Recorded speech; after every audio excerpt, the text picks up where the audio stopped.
Hello, everyone. Can you hear us now? Did you hear Billy talking about his underwear? That wasn't my underwear.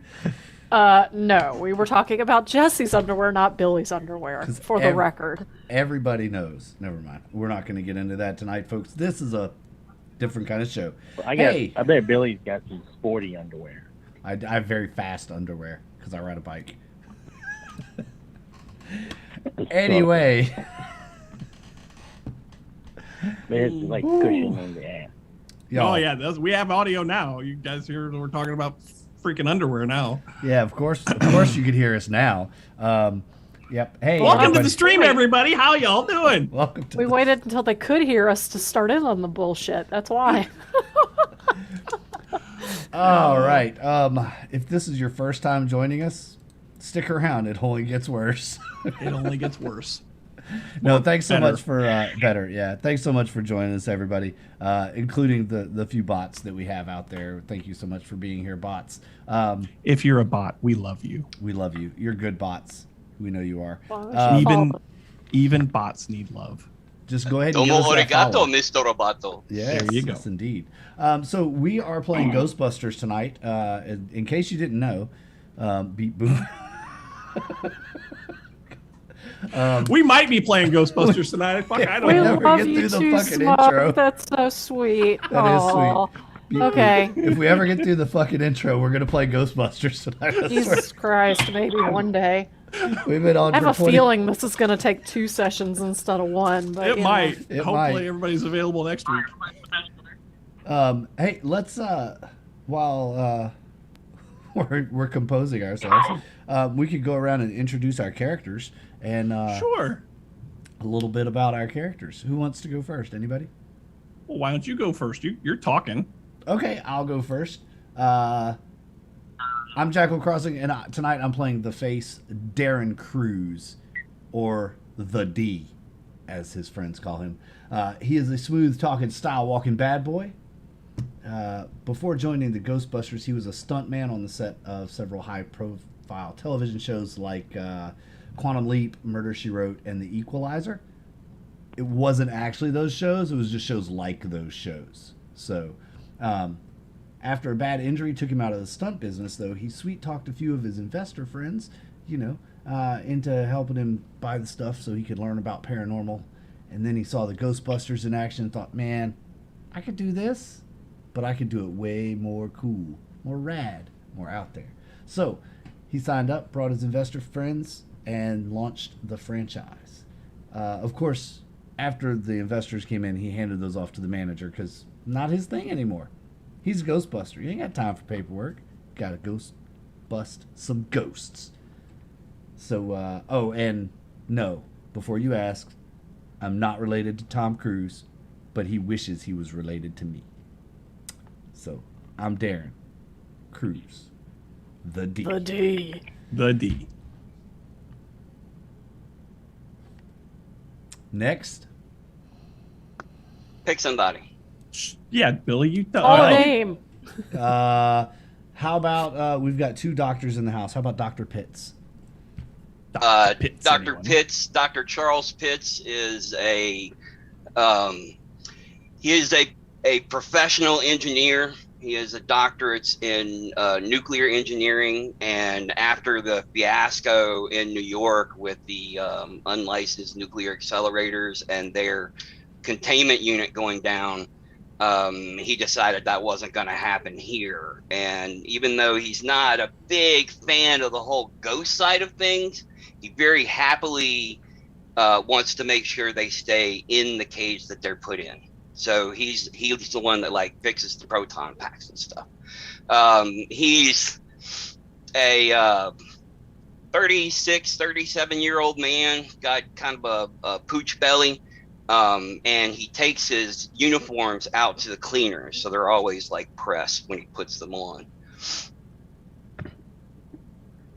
All right. I think that's he's always talking with the manager, Chastity Mathewson, about Miss Mathewson's penchant to pay for the cheaper versions of the parts to save money. and he thinks that's going to get the city blowing up one day is really what he thinks. But he kind of goes with it, making sure everybody's safe. But that throws it to Miss Matthews. All right. So I'm playing Chastity Mathewson. I am one of the primary investors in this Ghostbusters franchise. My dad gave me the money to get this started, and he may or may not have gained that money from some pyramid schemes that he worked. He was also the owner of multiple car dealerships as I was growing up, and he taught me everything he knew about doing business with people. Nothing is more important than milking the latest trend for everything that it's worth. And of course, when everything's about to fall apart, that's when you jump out with your golden parachute. Unbeknownst to the other members of the franchise, I may or may not have somebody that's interested in buying a real ghost from me, and I may or may not be selling videos that I'm taking with the camcorder to a crappy TV show that talks about the paranormal. But my primary goal is to save as much money as possible, simply so I can put as much profit as possible into my pockets. So, we will pass it on over to Dr. Jonathan Venkman. Yes, that's right. That Venkman. My name is Dr. Jonathan Venkman. I am Peter Venkman's cousin. Our fathers were brothers. I didn't choose it, but I'm in that family, much to my chagrin. As we all know, Peter was a very aloof scientist, highly questionable research methods, just not a scientific person. To the surprise of no one in the family, his flashiness gained him fame with his Ghostbusters gimmick. The whole time I was toiling away with my research at NYU, my cousin was trying to get rich quick, or so I thought. Then some weird things started happening after that incident with the Ghostbusters office, the containment unit thing.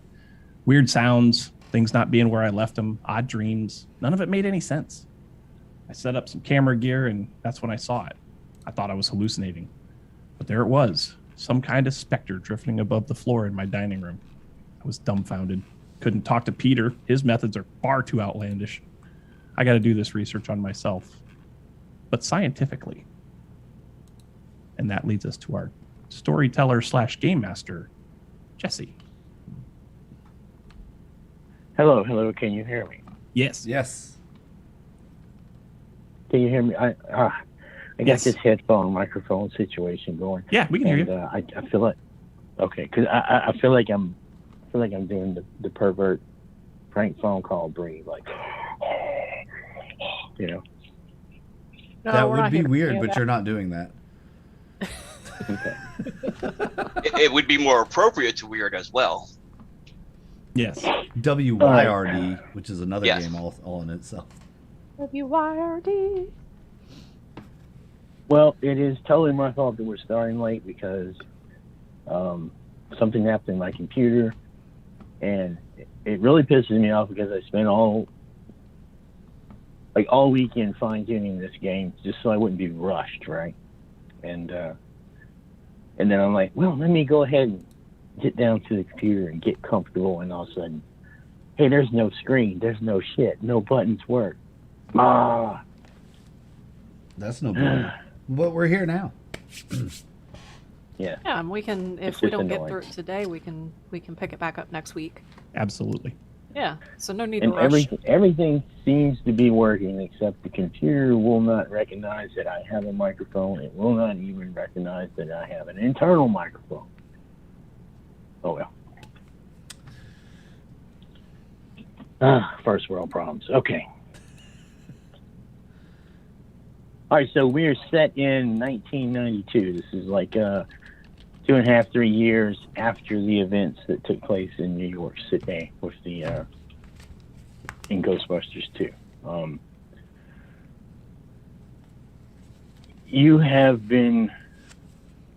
You wanted to start a franchise in a place that had a supernatural history because, well, that would be more money, right? Mm-hmm. More research opportunities. And so the idea was Salem. Like, let's go to Salem, Massachusetts. There's all kinds of stuff happening there. However, Ghostbusters International, that is ran by Louis Tully. Tully thought it might be more profitable and look better if a more experienced team did Salem. So what they did was they set you up in a place that is like supernaturally just benign, right? Where they believe, the kids don't even dress up that much for Halloween, right? Mm-hmm. And this is a little island off the coast of Massachusetts called St. Camden. So in the city that you are in, it's called Biggsford. And you should play Where and If You Follow Where, which I know you all do, right? Yes, I'm being lazy and I set this in my weird setting. So, but I think it'd be cool to see how Ghostbusters working weird. All right. Oh, the audio is in my head. It's so freaky. I'm sorry. It's just throwing me off. It's going to take me a minute to use stuff. Let me open up. So did Ghostbusters International come in and buy out the Oak Haven Paranormal Society? Is that what happened? No. I mean, this that's predates. Yeah, I was gonna say this predates the events in Weird that's by true. almost 30 years. Like, That's come true. on. Mm-hmm. Yes, Lindsay. I don't even know if you were born yet, right? Yes, I was. I'm a little older than that. I'm an 80s baby, not a 90s baby. All right.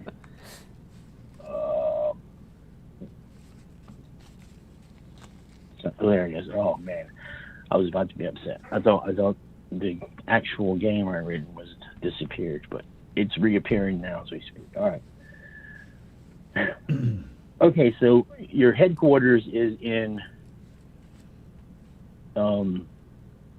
It's like an old meat packing facility.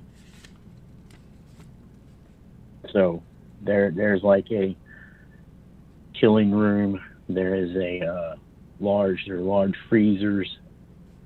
Lots of open space where you could put equipment and build things and still have offices. But just kind of macabre place. No matter how much incense or whatever patchouli or shit they burned back in those days you use, it doesn't seem to ever quite get rid of the smell of meat. Does it have all the hooks and stuff that are hanging? Maybe some. Doesn't have it all. It was pretty well stripped out, like all the industrial blades and stuff like that, and machinery was taken out. Okay. All right. You had gotten a call. Oh, I didn't make you guys a secretary. I'm sorry. I was planning to do that. Let's come up with a secretary real fast. Hey, chat, use those channel points. Name that NPC. Da-da-da-da-da-da-da. Da, da, da, da, da, da, da. Somebody else is supposed We'll to just pick it call- up there. We'll just call them secretary for now. You have a meeting. You have a potential client. Since you've had a few clients since you've been here, but nothing's ever really turned out. It hasn't been like real. It's either been some jackass in a mask or swamp gas, right? And he would have gotten away with it too if it weren't for those meddling kids. And their dog. Beverly. Exactly. That's a great name for a secretary. Awesome. So, Beverly reminds you guys that that you have a meeting today. The client is the Lions Group, which handles real estate on the island, especially old commercial and old residential and commercial real estate. And the person you are supposed to meet up with her name is Susan Ritchie. Susan Ritchie, eh? Beverly, thank you so much for reminding us all that we have this meeting today. If it weren't for you, this whole organization would fall apart. And Darren's he's in his own little world. Chastity's only looking for a buck, and Pitts, he's just all wrapped up in his nuclear accelerators. I'd like to do some actual research, so I'm glad we have a client. Oh, thank you, Dr. Jonathan. Can I call you Jonathan, Dr. Jonathan, or would you prefer? You can call me Jonathan. That's fine. That's fine. And I'll walk by about this time. I'll smoothly just reach over and grab the appointment reminder paper out of Dr. Jonathan Vinkman's hands and say, "Oh, Dr. John, huh?" And just kind of smoothly walk out, flip the keys up, catch him. "I'm driving," and head out to Ecto 27. All right. Well, your Really- Ectomobile is a 1980s Dodge Ram van. It's even a little old for your 1990s era, but you don't have all the stuff strapped up on top of the roof like the Ecto One because you haven't been able to afford to do that yet. But you are starting to have some little items collecting up on the structure and things on the inside. I'm sorry, Lindsay, you were talking. Oh, I was just gonna say that I would approach Beverly and say, "We did get the deposit on this work, correct? The check went through. We can't start work until we've confirmed that the deposit has been paid." Oh, well, we had very strict. There was some very strict rules. Well, I don't know if they have a procedure of their own. They want to meet with you at the site, and she says that she'll take care of any paperwork necessary there at the site. Well, as long as they have a check. We're not doing any work unless we get our I just deposit. need some data for my research. Can we just go? We can't keep the And client speaking of waiting. check, Do we at least speaking have of like check, a... where Go ahead. are we going to get a bonus this year? Well, we have to meet certain profitability percentages, and you must understand the investors are actually looking for a return on their investment, and until we can give them one, there won't be bonuses, and there won't even be overtime pay. I'm sorry to say. Investors? Yes, Don't you investors. mean daddy? We have more investors than just my daddy. The D brought in some investors. Do we at least have enough to have like a custom sounding horn on the No. van? Like That's I need- unnecessary. We don't need a Oh. custom horn. I need better equipment. just like Yes. just something unique. I'm using a first generation PKE meter here. Can you give me some decent equipment to work with? These readings are all over the place. Well, we need to start making sure that we get the deposits paid up front instead of making weird agreements with the client that we would get paid when we show up. And I'll rev the engine in the van and lay on the unique we'll say it's an Aruga horn. Aruga. I fixed Well, the also horn. Beverly said, "Well, you've got to start finding some clients that aren't a bunch of quacks in masks or just have gas." I don't care if they just have gas as long as they're paying us money. We're going to do what we said we were going to do, and that's investigate some ghosts. I fixed the horn like you wanted, Mr. Cruz. Are you sure you can drive a stick? I could drive anything. Helicopter, race car, speedboat, shitty van, doesn't matter. I could drive it all. Good. Okay, good. And he kind of gets in the back of the van. Can we just go? Time is money. So Let's one go. thing before we do, we do need to make sure that your equipment situation is lined up. Now, Ghostbusters, we're playing the first edition of it.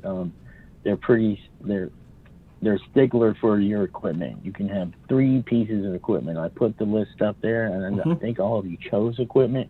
Yes. I don't know what RB chose. I have a trap, But I'm gonna give proton you- pack, and a PKE meter.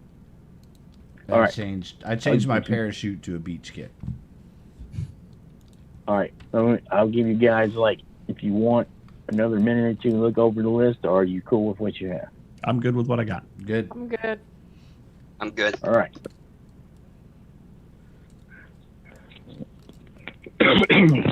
Sorry, I try to cover this mic up every time I cough because I don't have no push to talk here. All right. I'm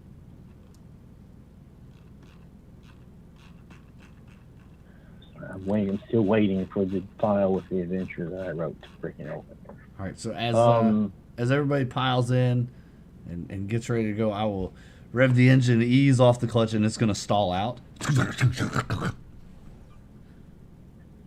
I thought we got the clutch fixed. Then I'll crank it back up and try again. Dr. Pitts just kind of gives him a side glance.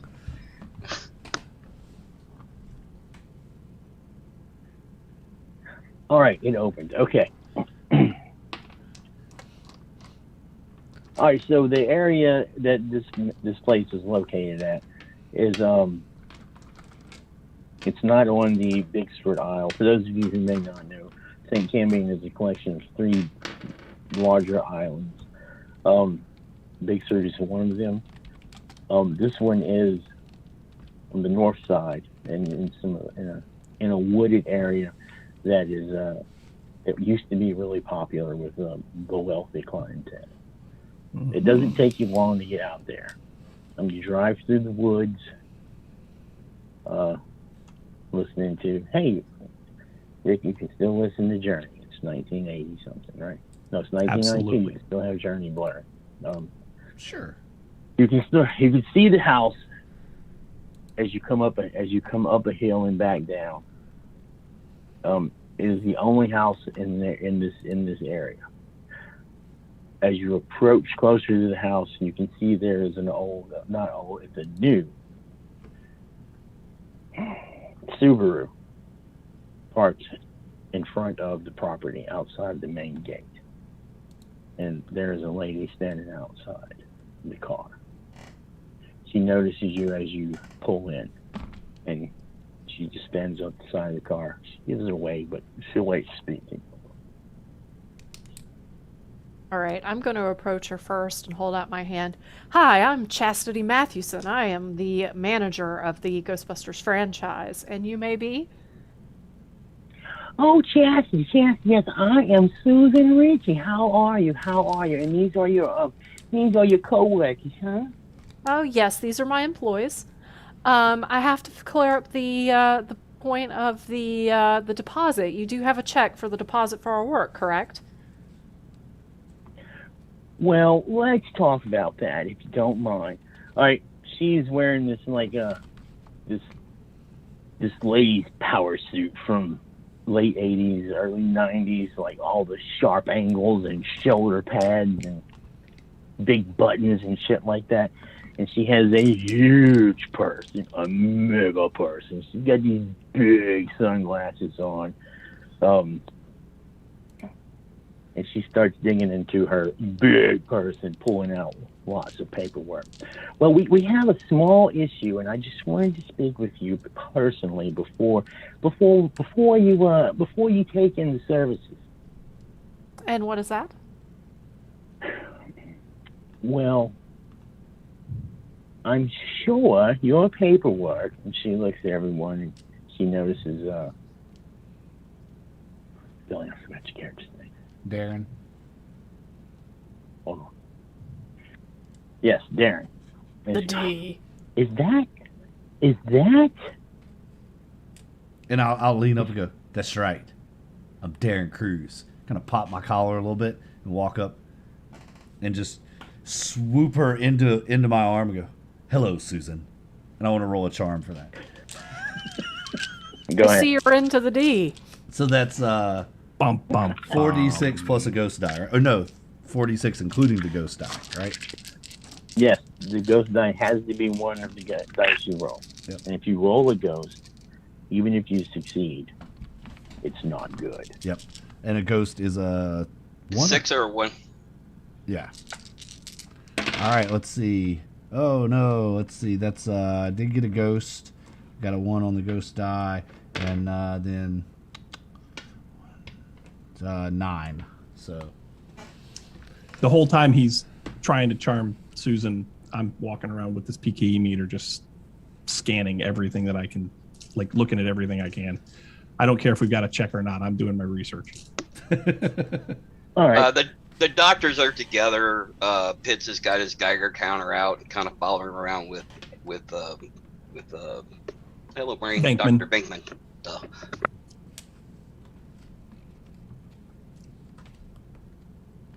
Okay, All right. Darren, I know Go that ahead, you. guys. Okay. Go ahead. I thought I lost y'all. Go ahead. Darren, I know that you want to charm Miss Ritchie here, but we have something to discuss as far as payment goes. And I know you want to get paid, right? paid. For Sure. from off in the distance, you just hear equipment. Well, Susan is like she was super happy to meet Darren, right? I'm gonna have to write these down so I have to scroll up and down. It's Darren, right? Yep. Miss Ritchie, you are more than welcome to rent him by the hour if you wish. The rate. Well, you can see her. She went from excited to see him to almost like her face was kind of like, and then she looks back at you, and she, yes. What's wrong? She leans in a little bit.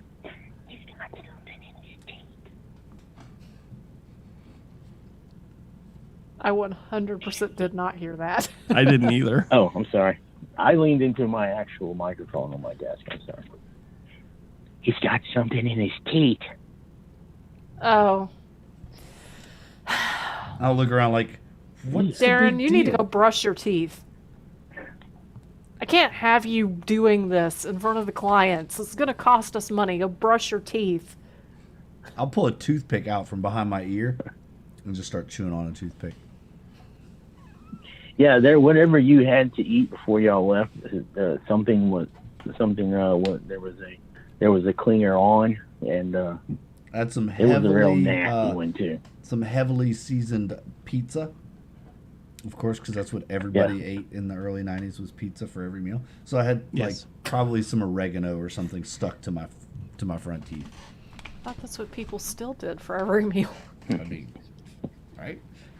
All right, so now, I'm sure all your paperwork says that you bust ghosts, right? That is correct. Well, we have a slight issue.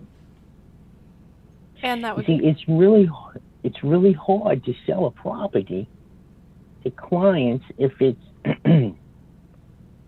haunted, been haunted, had a grisly murder, that kind of thing. Oh, yes, I understand. You know these sorts of things can be So- cleaned off of the record, right? If we take care of this Well, for you, that's we what can- that's what I'm talking about. See, I have a little sheet of paper too. Now I'll sign whatever it is you need me to sign, but I'm going to need you to sign this one.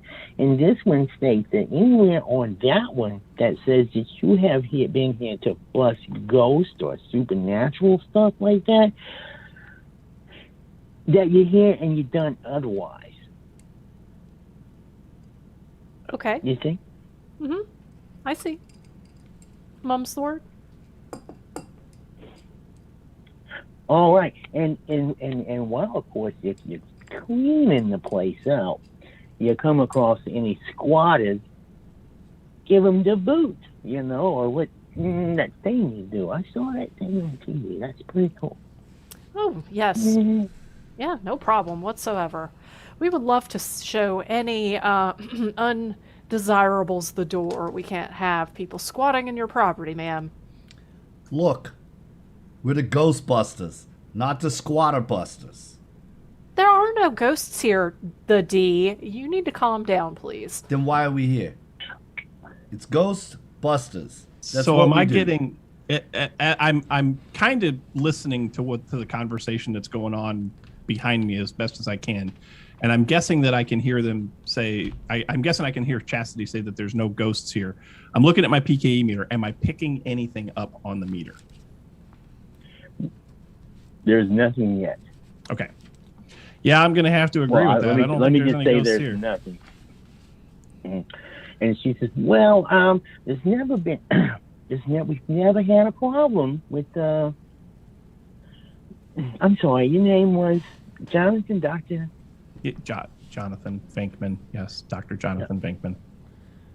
Yeah. Well, Dr. Venkman, you see, there was never really a problem out here. We've always had problems there on the inside. Now, we've sent many a cleaning crew in there to try to take care of the place. But they've all, they quit and ran out screaming like. So, I can't tell you how many. There's been at least 4. Or 14. One of the two. They got a 4 in it. It's all good. That sounds like that might need to be an upcharge, ma'am. If you've had problems before, this might need to might have to have an upcharge for that. I mean, obviously we'll know more once we see the situation. Sometimes messes can be extraordinarily hard to clean up and take more effort than usual. Yeah, so see our base rate. Well, of course. Yeah, 10 grand to walk in the door. Then, upcharge depending on how many ghosties and poltergeisties we get. Then No, there are none of those. There might be squatters, but there are none of whatever it is you just said. You understand? Right. Whatever's in there, if we get them out, could be extra charges. All we're saying, it's not easy work getting rid of these things. Dr. Pitts is wandering around with his Geiger counter in kind of like a wandering ant kind of motion around, and he ends up right behind Darren Cruz, and he runs the Geiger counter up his proton pack and reaches up and clicks a knob back 2 clicks, and then kind of wanders off again with his Geiger counter. Thank you, Dr. Pitts. We appreciate all of the work you do. So, Miss Ritchie, do we have a deal, or are you going to give me that deposit check? Oh, we have a deal. We'll cut you the deposit for sure. Now there is one other thing. We do need to be able to. Let's just say your bosses or your parents' company has a history there in New York. We do need to attempt to resell this place. So, can we not burn it to the ground? I totally understand. We don't want to destroy your property. That would be an unacceptable collateral damage. Yes, it would. And she fills out a check. Here you are. Thank you very much. Now, if you'll just show us where we need to go and get started working. I think Derek was saying something. What was you saying? Yeah. Were you saying something? Okay. No, it's okay. I said I'm getting used to this stain being around my face. All right. She walks over to the gate and she pulls out a big ass ring of keys, and she starts flipping through them. I believe you can take it from here, right? How tall's the fence? The main gate. It's like 9 foot. Oh, okay. I'll take those keys. I'll take those keys, Miss Ritchie. I don't think you want any of the rest of these people to keep these keys to your building. Oh no, Johnny! You can't have them all, Johnny. Here, this is the one for the house. Okay. I take the key. All I right. looked at Well, I look at Charles and I go, I didn't really mean to include you in that all of the rest of them thing, but I started talking before I could stop myself. So my apologies. You're the only never mind. We're not going to have this conversation now.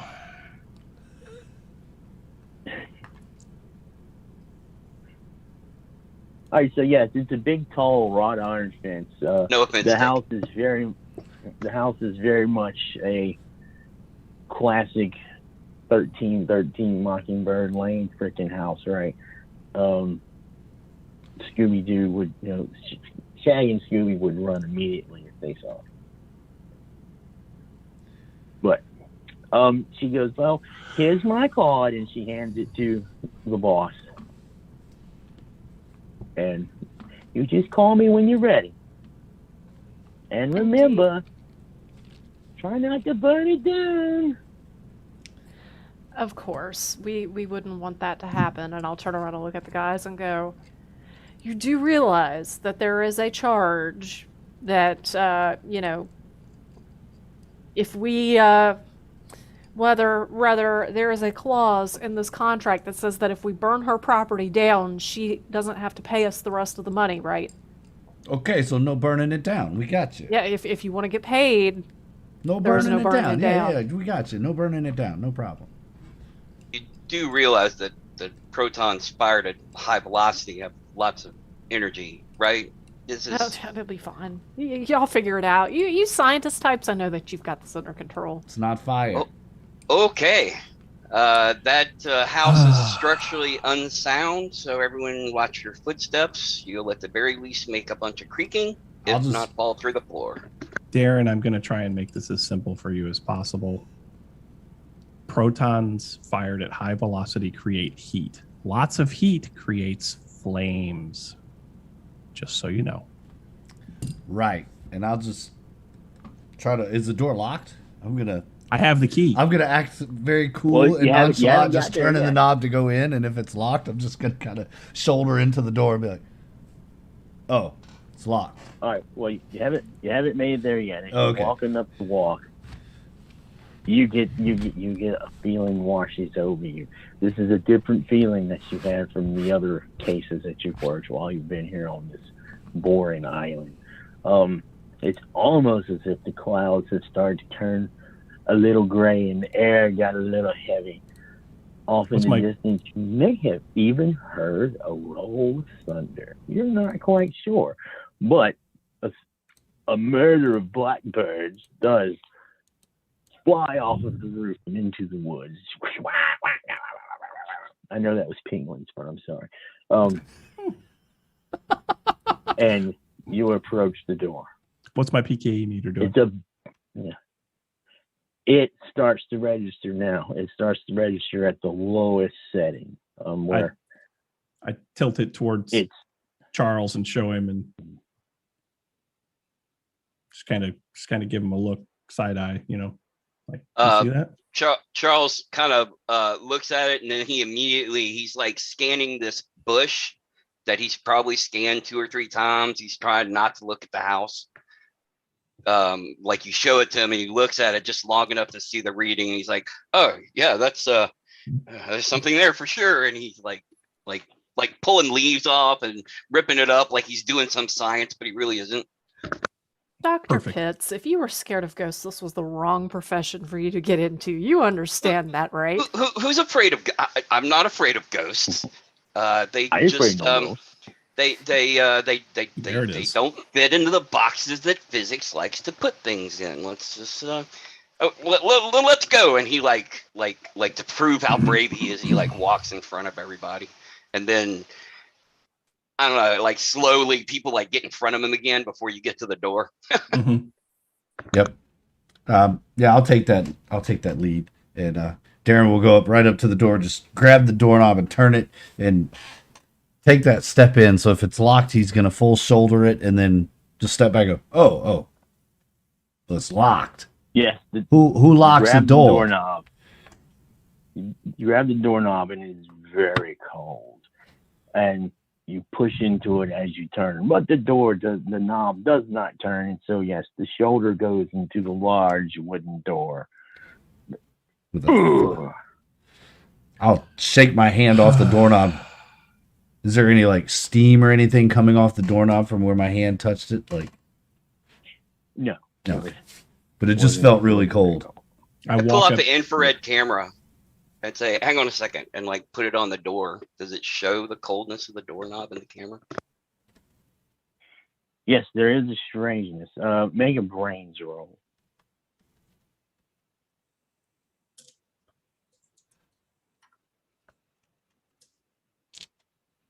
Oh, I'm sorry. I tell you what you're trying to roll. I'm like in weird.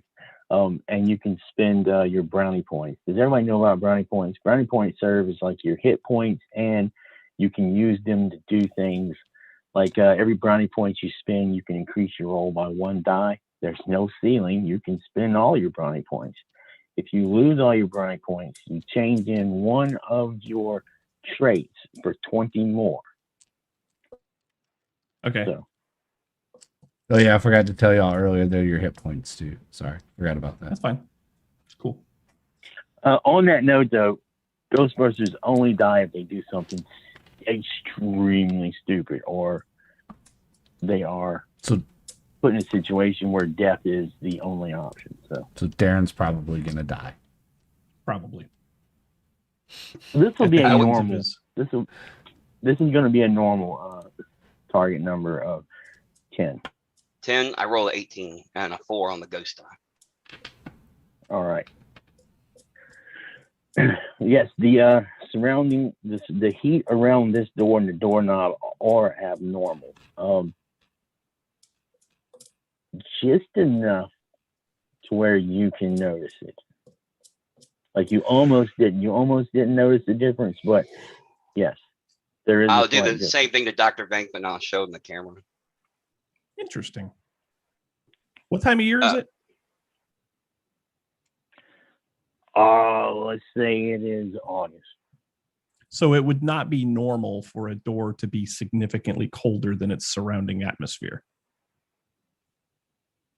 Not unless there was something cold on the inside. Got it. And okay. and that's my question. Is the whole door cold, or is just the doorknob cold in relation to the door? But the whole door is cold, and around the seams, the jams, whatever you want to call them, there does appear to be a little slight temperature change of cool air that's leaking from around it. Gotcha. Take care, Mr. Cruz. And he points at the door. I walk up to the door with the key, and I had something I was going to say to Darren, and I completely forgot what it was, but that's okay. So I kind of just bump him aside, and I put the key in the lock, and I unlock the door. Turn it on. Oh, one more thing about your brownie points. Okay. You have personal goals. If you do something significant that is related to your personal goal, you get to roll a ghost die and get that many points back. But it has to be something kind of significant to your personal goal. That many points back, or that many points? In other words, if we have maximum that and we get points. 4, we get 24. There's no maximum. Gotcha. So. Okay. I'm sorry I did interrupt. Okay. You put the key in. Yep. It clicks. The door comes open.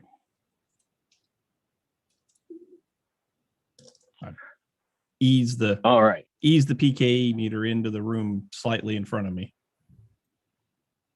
All right. The door is opened and you're greeted with a breezy chill and an earthly smell. It's a large, dusty room that's decorated in 18th century Rococo. There's thick gossamer cobwebs are hanging from the corners and the fixtures of the room. There's large paintings and moldy tapestries hanging on the walls. On the far side of the room is a large walk-in fireplace. There are 2 suits of armor on each side of the fireplace. It's furnished with high-back couches, chairs, tables, lamps, exotic knickknacks. As far as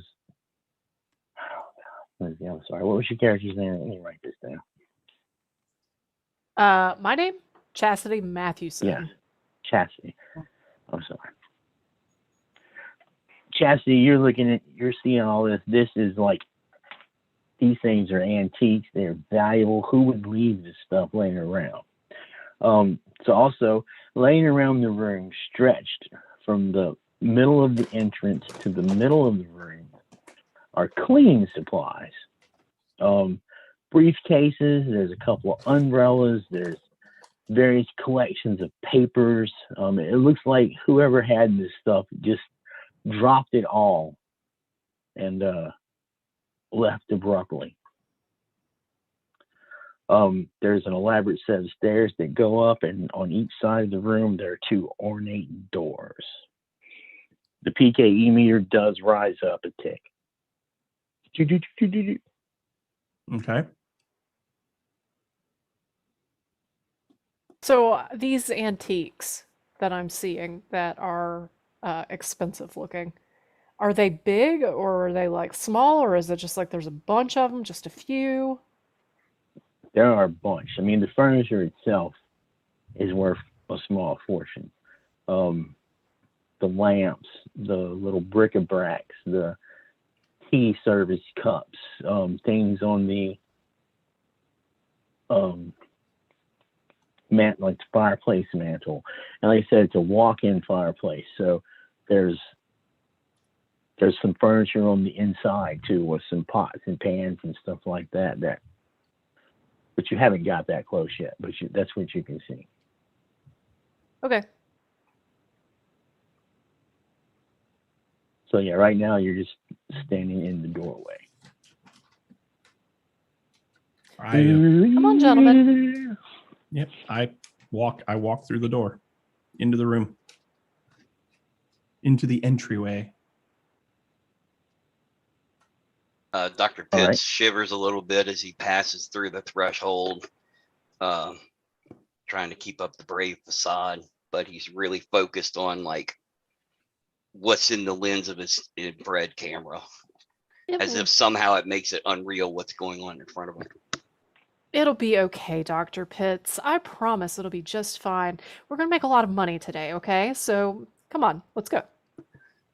Well, you promise you'll get me the German plasma regulators and not those Chinese ones? They're just so expensive. You understand the investors just won't go for that yet. But you were just talking about not wanting to burn things down. Well, you know what? One of these days, one of those Chinese regulators is going to go out, and well, who knows where those protons will go? That sounds like a science problem. You know what? It'll be fine. The Chinese ones, the defect rate in that run it's 87% defect free. I mean, you understand the German one's only 95. It's not that big of a difference.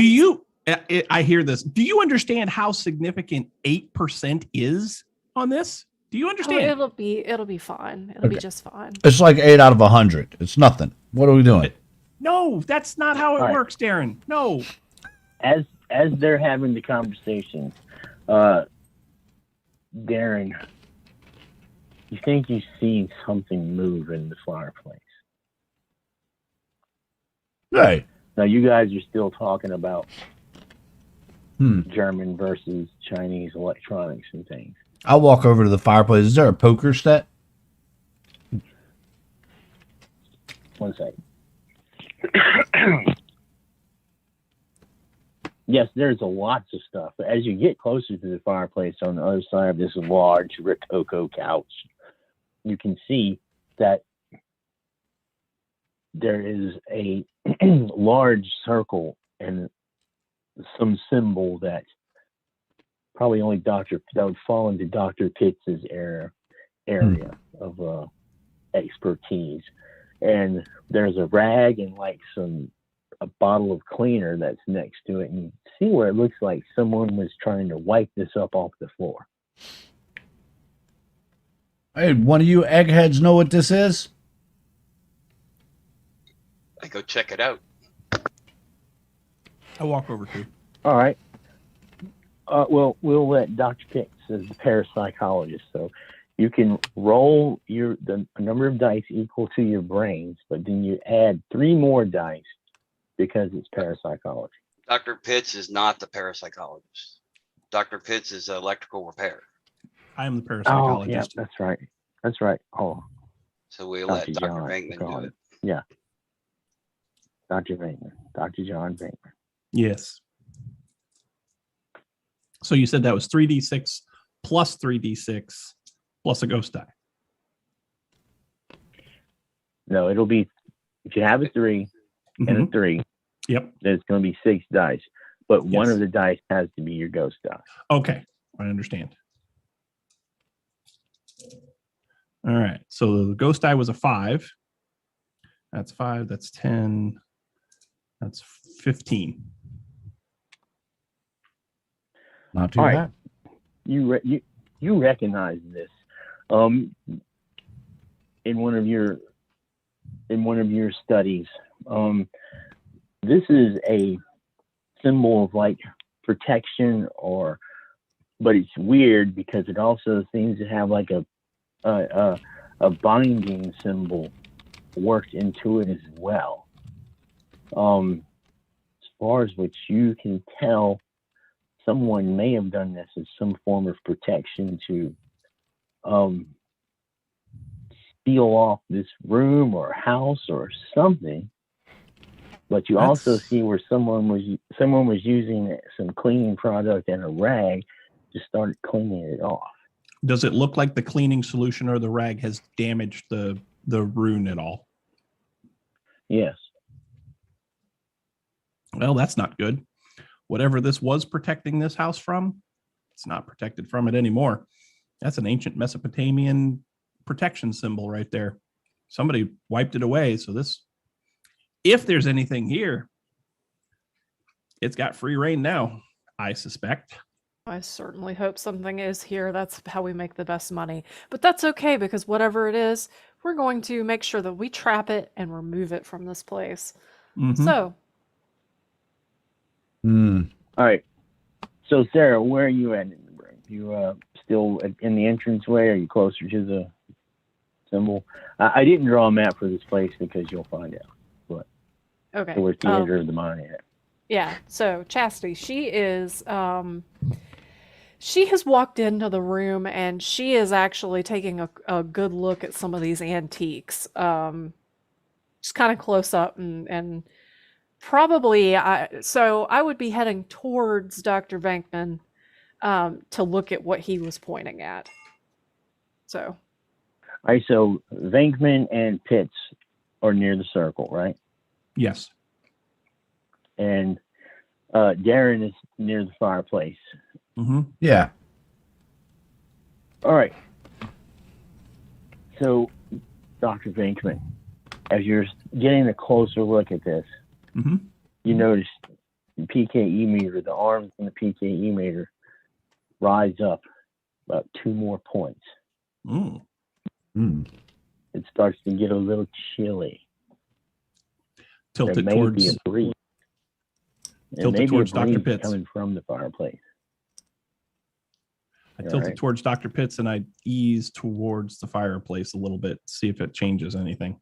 Hey, man, don't point that thing at me. are It's you a finding meter. We'll have something? kids one day. It's a meter. It doesn't do anything. It just I tells don't know me how what's in that the room. stuff works, man. Just Why don't you go find a building to jump off of, okay? It's going to make me sterile. Be nice, Dr. Venkman. He gains us a lot of clients, even if he is useless. I'm not So, useless. what do you have? And I come over and I'm filming with the camcorder at this point.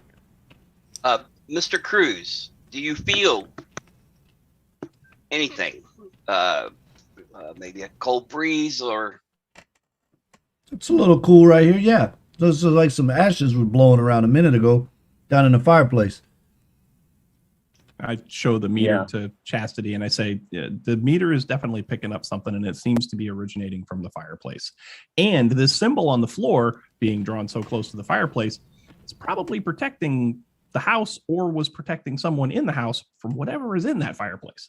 Oh, this This is good investigative work. This is excellent, and I'm filming all of it with the camcorder. Pitts is getting a wide shot with the infrared camera, but it's really just an excuse to get further away from the ruins and further away from the fireplace. Yes, Perfect. there is a definite temperature change in the fireplace, and it's not warm. It's cool, and you can see the outline of Darren's heat signature outline. The outline of his thermal mass is actually getting cooler. And Darren, you feel cooler now. Yeah, man, it's getting cold in here. I think maybe you should step away from the fireplace. Yeah, I think that's a good idea too. And you said there's like a poker stand or something there by the fireplace? Yes, so it's a walk-in fireplace. So what that looks like, if you're not familiar, is like it looks like a huge fireplace that you can walk into, right? But then inside of that is another fireplace, right? And then there's there's stuffed tools and pokers and all kinds of stuff inside that walk-in part. So yeah, and I'm gonna grab a poker. Shadrach, Meshach, and Abednego. Yeah. Yes. I'm gonna grab the poker, kind of hold it up as I walk backwards, out of the walk-in fireplace area there. I just look at him and shake my head. Grab the poker. You grab the poker and you walk out, and you can see the ash in the fireplace part of it. It's sort of blown out a little bit, and there are little bits of paper. Looks like pages from a book. They're all around that area. I'll call it out. I'll point with the poker. See, the ashes. They're moving around, man. They're moving around. This is cool. Oh, I have to take a look at this. Pitts sets the infra camera up on a stand, like the little stand he got from his pouch, and then like he pulls his proton, like he pulls the the wand. Yeah, the wand of the proton pack, and kind of stands next to the camera. I haven't lit it up yet. All right, Cassidy, you walk closer. You walk up to Darren. Yes. All right, so yeah, you can see what I was describing. There is definitely some form of disturbance in the fireplace, but it's only strong enough. It's blowing a little bit of ash and these what looks to be burnt pages from a book. Don't get me wrong. It's not like somebody turned a fan on and it's like blowing that much. It's just a really like a little kind of. Can I tell if the flue's open? And if there's a lever to shut the flue? Well, you would actually have to take a look in there to see. Yeah, I'm not afraid. I'll step in there and look up the chimney and see if the flue's open or if there's a flue lever or something I can shut the flue. Because it might just be air blowing in the flue. All right. Oh, you're cool. And what is your cool trait? Charm. Or talent? Okay. So just roll your cool. All right. Hold on. It's gonna be an 11. This damn ghost eye is gonna kill me, man. That's 9. That's a 12 and a ghost. All right. You look in further. Yeah. It's open. But then a large chunk of soot, just like a small piece cracks off, then it's followed by a chain reaction that just comes tumbling out. Of course it does. You're covered in soot. Of course it does. Absolutely covered in soot. Now there's soot in these little burnt pieces of paper all around Darren. He's like, great. I needed to take a look when at that happens, when the soot comes down, Dr. Pitts hits the power button on his proton pack. You can hear it. Don't be getting And he's trigger happy pointing- back there. And it's kind of pointing in your direction.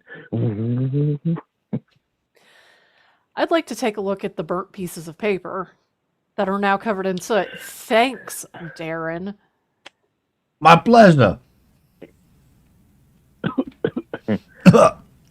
Yeah, you are just caked in soot. It's in your hair. It's inside your jumpsuit. That's right, my Your flight suit, because I wear. underwear, I mean, yeah, that's right. Yeah, it's everywhere. I will take my aviators off, and there will be the nice little perfect outline of sunglasses around. Yeah. Yeah. Uh-huh. All right, Cassidy. I'm sorry. Dr. Freeman, you were saying something.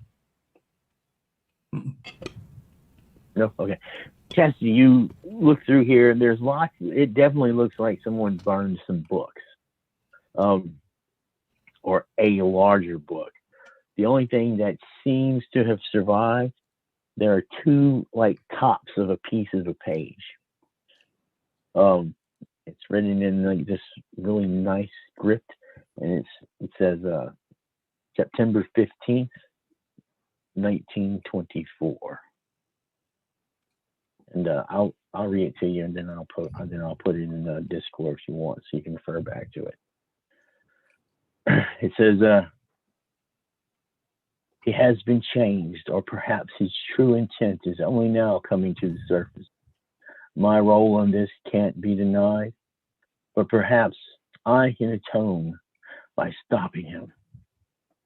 But can he even be stopped? I managed to convince some of the others to help me. As of now, they have him contained, but I know it's folly to think they can keep it up. There are some old tomes in the study with powerful spells. If he can't be stopped, maybe I can use them to confine him to this room. I hope, and that's where it's burned away. There's another scrap that says September 7th, 1924. I've done it. I found the ritual that should work. Unfortunately, Harlan has turned more of the acolytes. I may be the only human left. I was attacked, and I fear mortally wounded. I pray I have the vitality left in me to complete the ritual. To anyone that finds this, protect the seal in this room. Should it ever be broken, this nightmare may, and the rest of the page is burnt away. Of course. Well, Dr. Venkman, what do you make of this? Well, that confirms my suspicion. It is an ancient ritual. It was painted on the floor. It was there to bind something. And now that something is probably unbound, which is probably why my PKA meter is doing what it's doing right now. So, Is there anything to this spellbook nonsense? I'm a scientist, but I have, in the years that since I've started looking into this stuff, I would say that the world is a lot more versatile than even science can explain. So perhaps.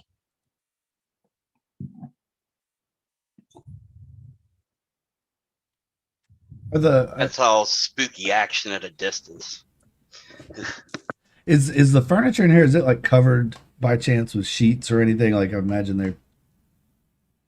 No, this place looks like somebody was living here and then just abandoned it. All right, so there's like drapes and curtains and stuff hanging. I'm just trying to picture this, and maybe there's a big window by the fireplace. No, not by the fireplace, but there are this room? tapestries, moldy tapestries hanging on the walls. Yeah. I just want to start wiping the soot off of my face and stuff on this, like using it like a face towel, you know? Oh, Yeah, you savage. What? Yeah, It's moldy. Probably You're probably probably going to like die a- from whatever's in that curtain. I'm probably gonna, $100,000 tapestry. yeah, probably gonna die from iron lung now that I inhaled all that coal.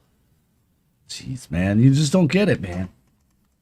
Can't be hurt, man. I got a career after this. Going places. Uh-huh. Oh, you're going to the deli to pick As us up sandwiches for lunch. Is that what I heard you say? Yes, as he's wiping his face on like an ancient tapestry that can be worth like hundreds of thousands of dollars.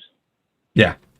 Because I'm not looking at that. I want to get this crap off me. He's wiping the coal off on the mold getting onto his hands. Yes. Yes. That's right. All right. As you're doing this, the PKE meter rises up again. Boo, boo, boo, boo, boo, boo, boo. Mm-hmm. The front door slams shut. Right behind Dr. Pitts. I can't hear you. I fire at the door. Oh no. No. And it puts a fucking scar all the way up the door. Sorry. Yeah. It Oh. just the wave of protons come out. The beam just sears away at the door and the wallpaper and just Oh no. The more this place is damaged, the less money we get.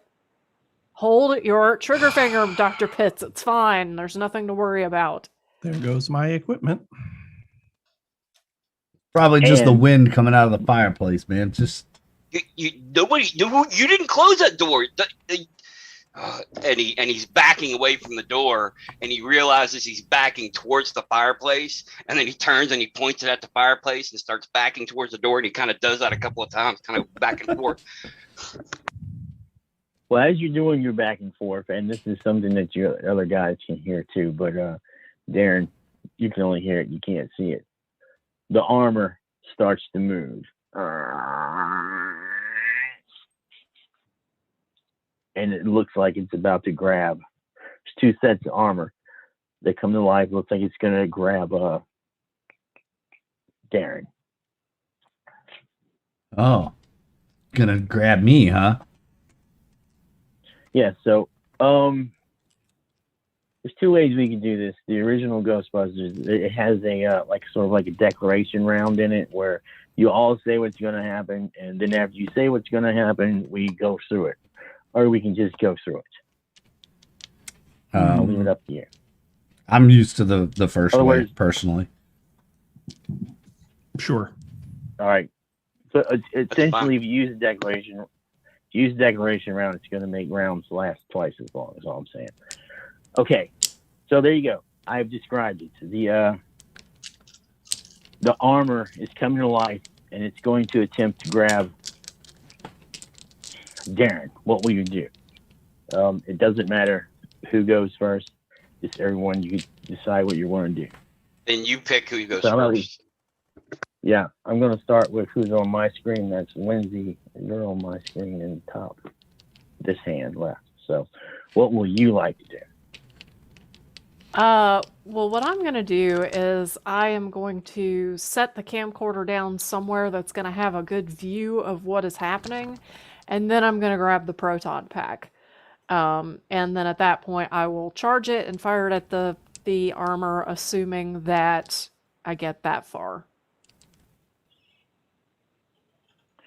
All right. What is Darren going to do? You don't see it, but you just hear Yeah, I'll armor. You know the armor's back there.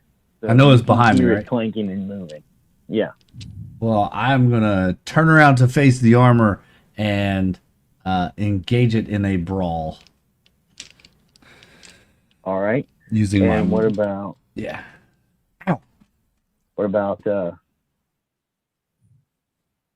Dr. Vaintman? What will you do? I am going to ready the trap and roll it into the center of the room. All right. And Dr. Pitts. Dr. Pitts is kind of pointing his proton pack back and forth between the two suits of armor, and he's looking at Miss Mathewson, who just got on to him about firing that proton pack, and he's like, now. He's not saying it, but the eyes are saying now would now be a good time to fire. And if she kind of gives him the go ahead, he's going to fire a proton pack. All right. All right. So what I will do is let's start with the ghost. The ghost is going to attempt to grab. Darren, damn it! I keep wanting to say Billy or Tommy. All right. And if the ghost rolls a ghost on the ghost die, it's bad for you. The ghost is bad for you no matter what happens. Yep. Sorry, this is gonna probably be loud, but here we go. That's a lot of dice.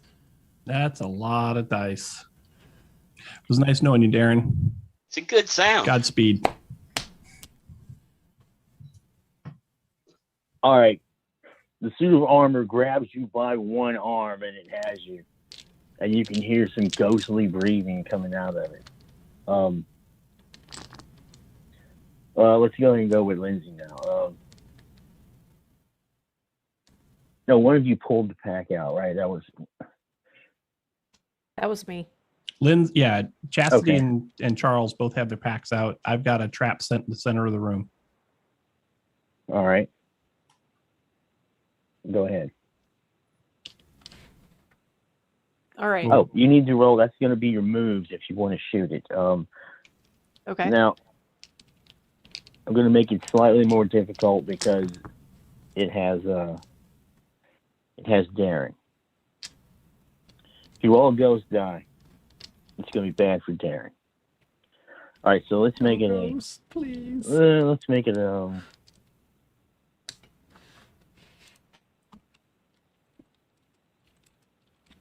let's make it a 13. All right. And how many dice do I roll? It's going to be equal to your move score, to your moves My move is 2. talent. Yep. So you So- roll 2 dice, and one of them is a ghost die. All right. Well, if it's a 13, there's no way I can make it. Oh, all right. Yeah. All right. Let me check. You can that. use That's your not gonna brownie work. points. Don't forget, Yeah. you can use Okay, brownie Use points. brownie point. I'll use 2 brownie points to add to that then. That'll get you 2 dice. Okay, that didn't do a whole lot of good, but I am now at 10. So, All right. So you just roll a 10 straight up. yeah, I've got a 10. All right. Proton pack lights up inside our fireplace.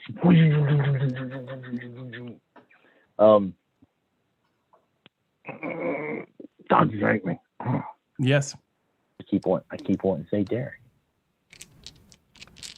That's me.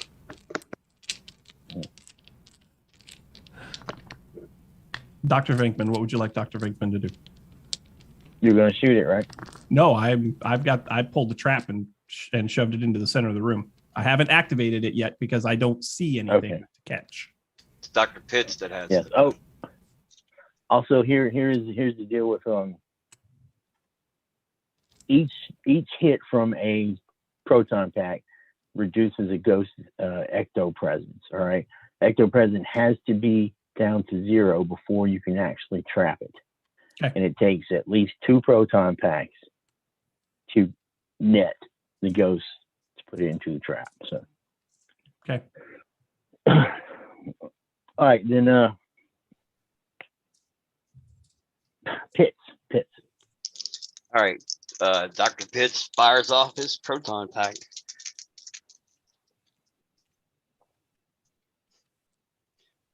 Uh, 5. Real quick. All right. Real quick. The brownie points. Can they be added after the roll? And Yes, yes. I'm pretty Okay. sure they can. Yes, I'm pretty sure they can. Yeah.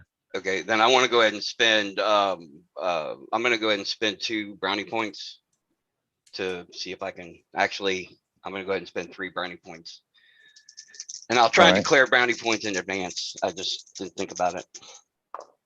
Well, actually, you don't have to. It's very open, like with the brownie points and stuff. So Okay, it's that's much better. That's 20 and a 2 on the ghost die. all right. So Darren, hot proton plasma just comes within inches of your face, passes by you, hits the metal armor. You can feel the molten metal sort of splatter and burn and smell. It doesn't hurt you, but Sorry, Mr. Cruz. Sorry. The armor does let you go. All right. In that case, that changes what I'm going to do. He lets me go. I'll step back and draw my proton pack and fire at him. It's going to be moves. I'm going to also use 2 brownie points. So that's 2 plus 2 is 4. 1, 2, 3, 4. And let's see. Yeah. All right, for you, because of the distance, it's only going to be a 5. Easy peasy lemon squeezy. No ghost, no ghost, no ghost. Fucking ghost die. I've changed the die. Every time I've rolled, I've changed it, and I've gotten a ghost on every die. But that's a 7. That's a 7. And a ghost. All right. You go to you break out of grass and you go to grab the wand of your proton pack. It's hung up in there. You pull it in a very odd way, and it catches something catches in there, and it's stuck in there. Damn it, Pitts! I thought you fixed these things. Unlock the safety. Unlock the safety.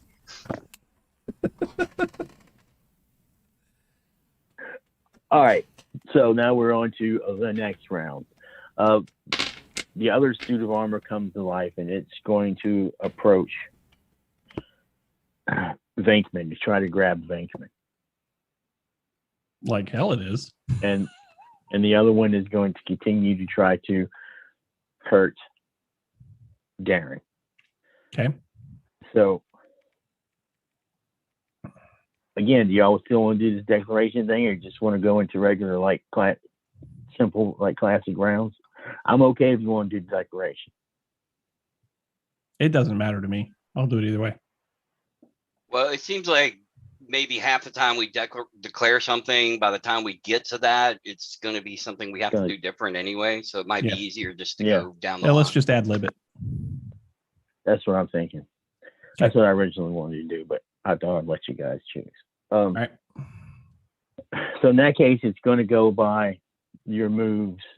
Some of you have the same moves, then we got to figure out. You want to just go. Let's just go how I'm looking here. Lindsay, Billy. Well, that's going to put Derek last, though. You guys okay with that, or do you want to just go by your moves? It's fine with me. Yeah, whatever works. Yeah, I don't want it to get too complicated. So, Lindsay, you see what's happening? Yeah, right now we've got 1 proton pack on it, right? That would be Darren's, or did Pitts's? Okay, so Pitts's is the only one on it. All right, well, if we only have 1 on it, then I'm gonna go ahead and try to fire the proton pack at it again. All right. This time it's a regular, normal, so it's 10. Okay, I'm gonna go ahead and spend a brownie point to get an extra die. And that is a 10. All right. You hit it. Boom, again. No, Derek. Aaron, you're still pulling at the wand. It's like click, click, click. Something is hung up in there. Another blast comes right by you. Would you watch where you're fucking shooting that thing? I've got a career after this, people. Jesus Christ, you sons of gonna kill me one way or another. All right, and it is your turn. You're the next, so go ahead. All right. What do you want to do? I saw the other one come to life and it's going towards Venkman. You said, and this one's got 2 on it. I'm gonna go ahead and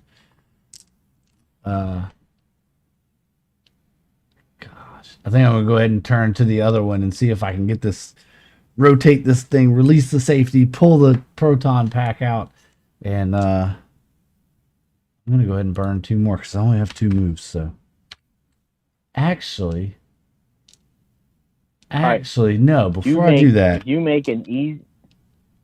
What? I want to use my talents, my moves talents. Right. I want to attract its attention. So I'm gonna yell at it. How are you going to attract its attention? Hey, you old rusty tin can! Come pick on somebody your own size.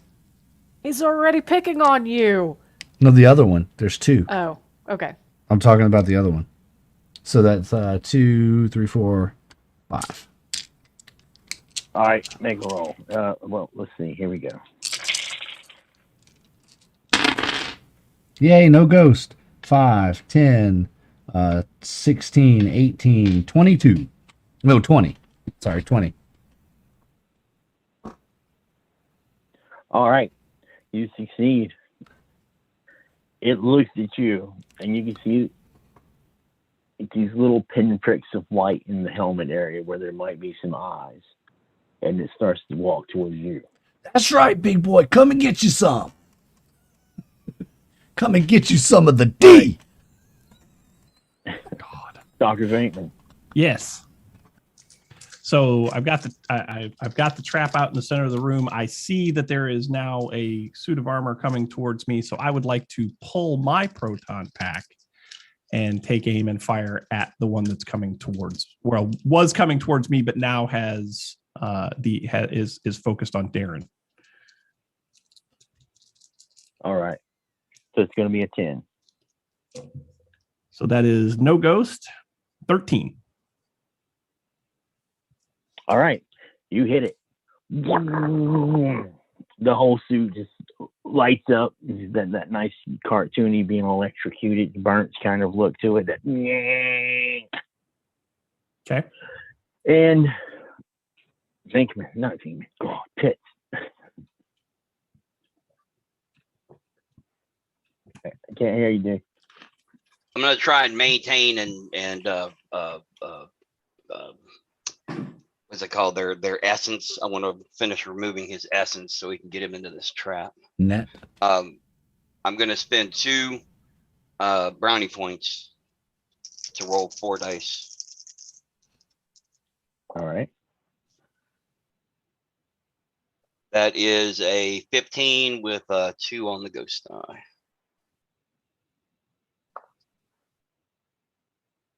All right. Which one did you? The one that? The one that I originally hit. Okay.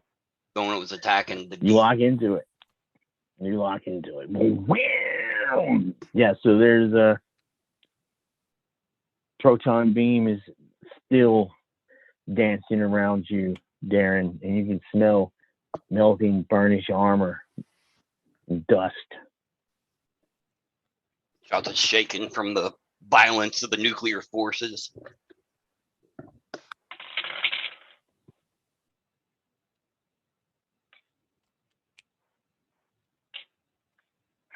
All right. That second part of that second set of armor, Darren, that you verbally accosted, it takes a swipe at you to try to grab you, but it misses. Whoosh. That's right. And it's the new round. Back up. Let's go back up to Chastity. All right, so we have the one netted. Is the ghost trap is already out. Is there a way that I can go ahead and activate the ghost trap to take the one that we've already got trapped or netted? Rather. It's a foot pedal, so you would have to go over by Venkman to do it. Okay, well, what I'll do then instead is I'll throw my own ghost trap out there and trigger it. All right. Did you have a ghost trap? I do. All right. I know some of y'all got parachutes and beach balls, so I just want to make sure. Not that parachutes and beach balls can't be effective. Yeah, no. I have a proton pack, a camcorder, and a ghost trap. So we're good. Ghost trap out. What do I need to roll? You need a 10. A 10 moves. Mhm. Okay. I'm going to spend a brownie point so I have a chance to hit. And that is a 12. All right, and you hit the first one, right? Yes. Okay. When your proton beam hits it, it falls apart into just individual pieces of armor. And Darren, All right. I'm going to flip down my ectovisor. So I want to see this thing and it's real. And it's right up on me. I guess let's brawl this thing. Let's see if I can knock him out. Knock him down. Knock the suit off. Wait, is he? No, he's hit with a proton pack, right? So I probably don't Yes, want. he is. I don't want to do that. So yeah, I wouldn't touch him if I were you. Let's.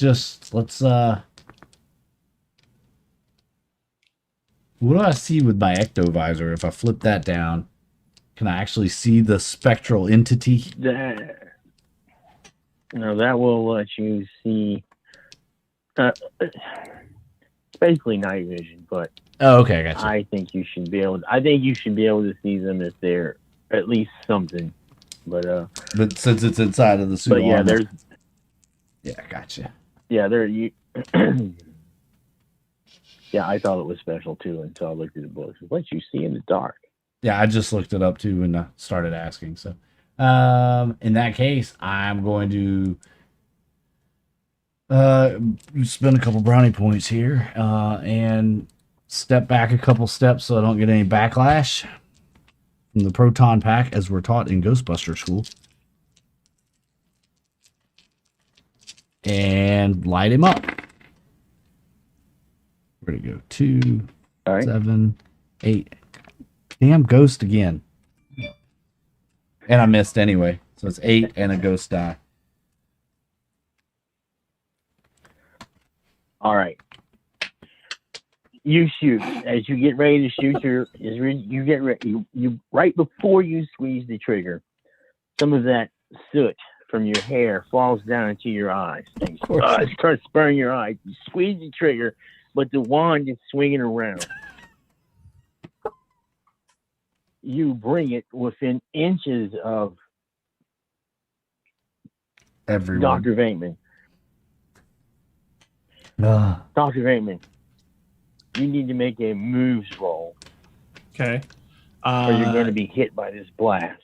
Now my talent is in balance. Does that help me?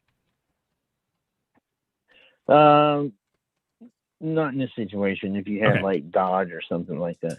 Okay. And I'm just going to make it a simple. I'm just going to make it 5. Oh yeah, we're way past 5. We're double plus on 5. All right. You managed to dodge out of the way. Unfortunately, your beam is now disconnected from the suit of armor. Ah, Watch out. We can't have another workers' comps claim. Don't cross the streams. oh no, crossing the streams is fine. They figured that out a long time ago. Crossing the streams is okay. Sometimes. Yeah. Except when it's not. Yeah, the training, the first page of the training manual for the proton pack is really large, and it says, "Do not cross the streams." You know, like Hitchhiker's Guide saying. Yes. Yes. All right. As Dr. Pitts, what will you do? So there's no manifestation that remains behind, like once the energy's gone from these things, they go down, they're gone. Or do I still have something like trapped in the proton web? No, it's if you want to maintain or hold on, it's just fell into little pieces. you basically just burn a hole in the floor. Well, no, if I don't seem like I'm holding anything and I'm just doing damage to the area behind me, then I'm gonna let the button off for a second, swing around under the. I'm trying to more hit the legs of the other armor, and Gotcha. I'm gonna go ahead and throw. I want to do this. I'm gonna throw 2 more points at it.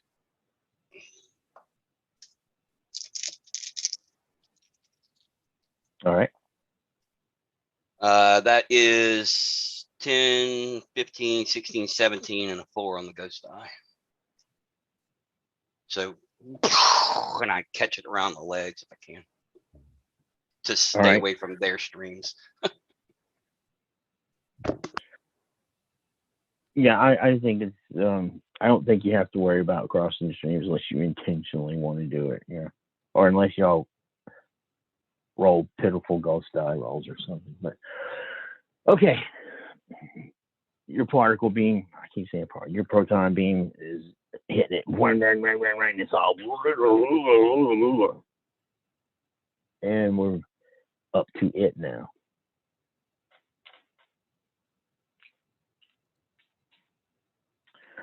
It's like glowing red. There's like arcs of energy and stuff popping off of it. And it takes another swing over towards Darren as Darren's trying to get this crap out of his face.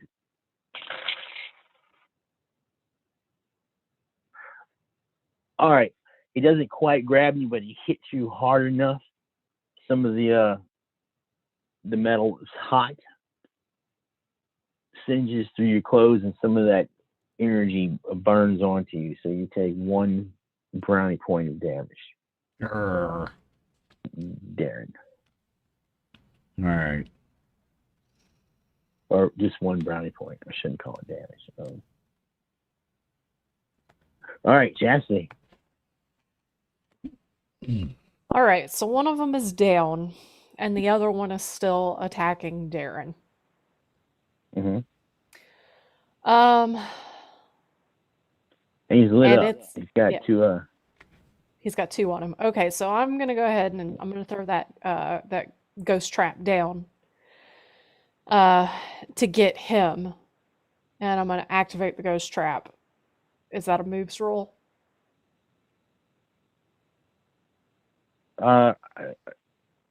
Just make it easy one. That'll be fine. Okay. All right, that is 7. All right.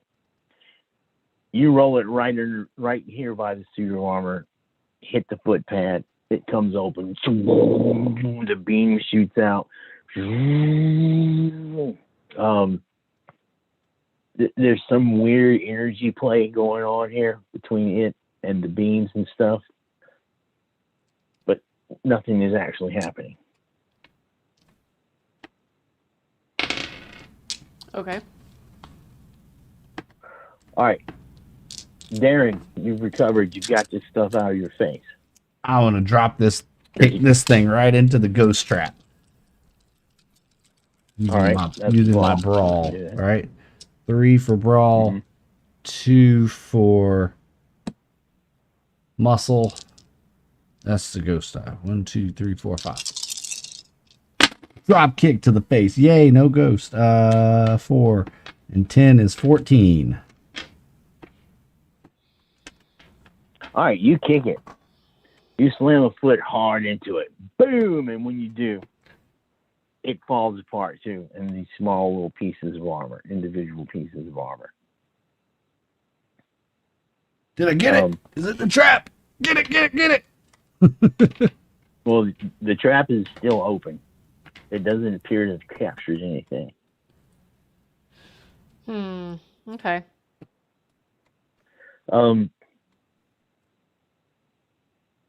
Dankman, you can make a parapsychology roll. All right. That is a 6 on the ghost die. 2, 4, right, so that's bad. 10, 11.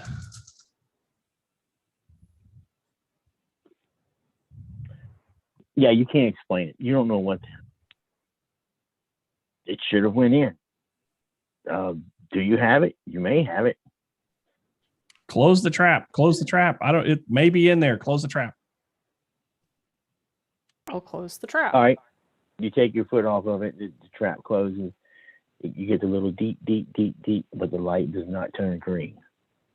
No capture. The trap is empty. So we don't know where it went. Great. Dr. Pitts kind of looks around the room for a bit, waiting for the next thing to jump out at us while they're closing the trap and everything. And when he sees that there's nothing else to shoot, the first thing he does is check the temperature on everybody's proton packs. Yeah, they've been used. They're warm. Well, just making sure they ain't going off on some crazy reaction. Just, real quick, look at them and okay, you're good. Darren's proton pack. When he went to take the wand out, he took it out very quickly at a bizarre angle, and it caused one of the brackets to bend. So I'm gonna go ahead it may and remove that bracket, so it's not gonna hook up on him. All right. You can just make a regular brains roll if you just want to repair it. I do. I'm gonna say it's a 6.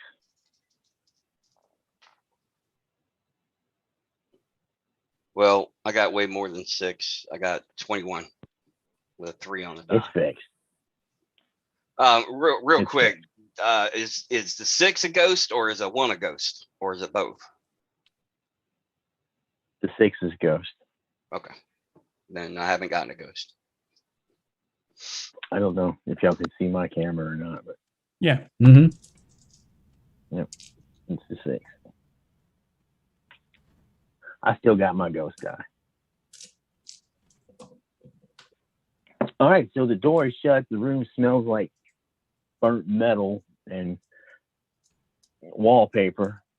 There's some cinders in the fireplace. Is it still cold? No, and the PKE meter is back down to about like 2. Okay.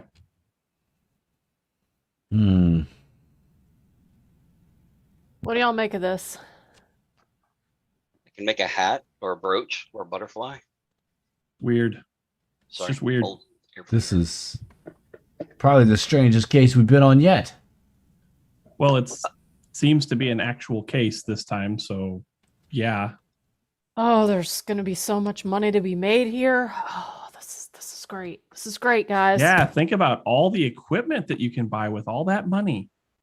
Well, we'll see. I'm not making any promises just yet. We have to not destroy this place before we get the rest of our money.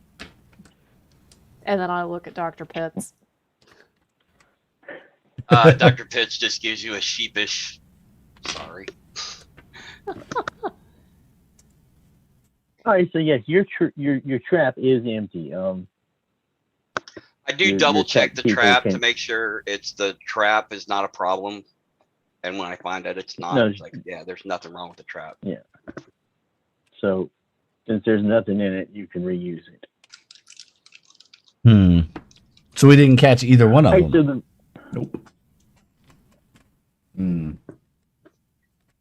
Then wouldn't that mean that they weren't really ghosts? Yeah, I mean, no ghost. You saw, Dr. Pitts, you saw the PKE meter. There's definitely something here. Hey, yes, there's definitely something going on here, but well, we haven't seen the main event, I guess is what I'm afraid of. But I'm not afraid. I'm not afraid. Let's keep going. You ain't afraid no He's- ghost. all right, so Yeah, he straightens up his all Riker style. He straightens up his shirt. Nice. All right, so there's two elaborate doors in here, one on the for left and the right, and there's a set of stairs that go up. And of course there's the front door, so they're shut. I mean, I suppose you can attempt to go out if you want. I'm gonna go upstairs, I think.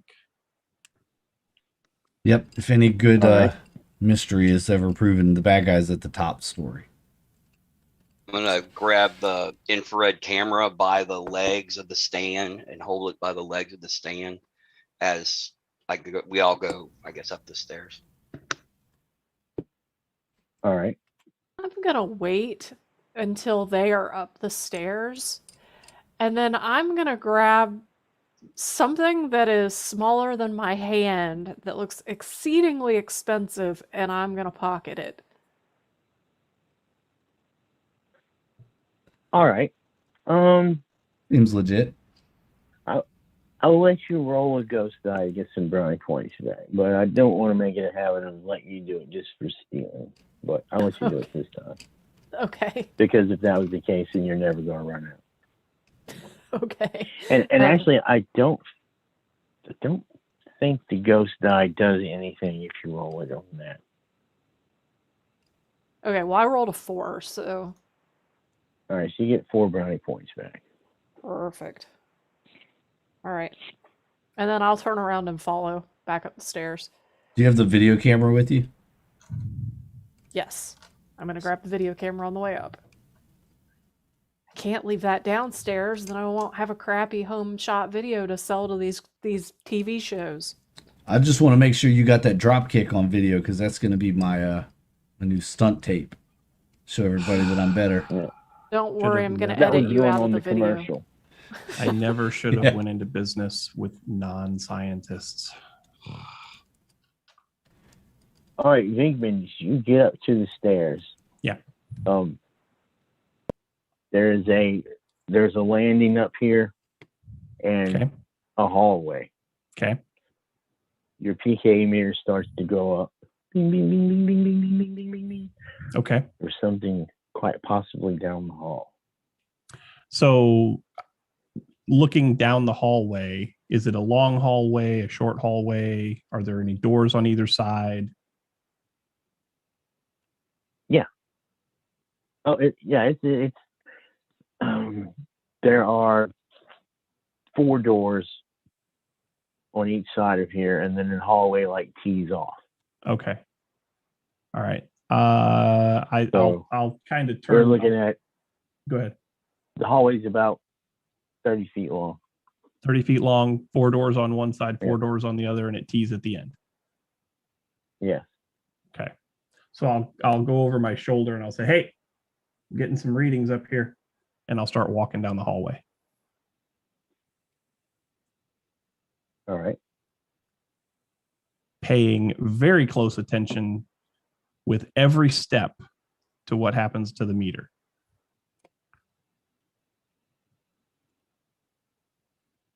All right. You can hear a voice fill up this whole entire hallway. Who are you?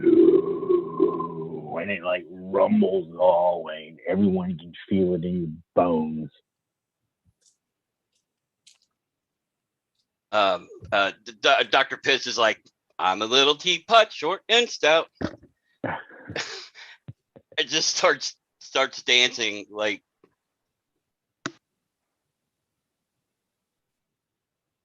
Darren will take this opportunity to introduce himself to the disembodied voice in the hallway. Do you know who I am? You don't know who I am. I am Darren the D Cruz. He's Show not yourself. into the D. Why are you here, Cruz? Because I'm a Ghostbuster, busting ghosts, and you're a ghost, and it's time to get busted. I'm a simple man.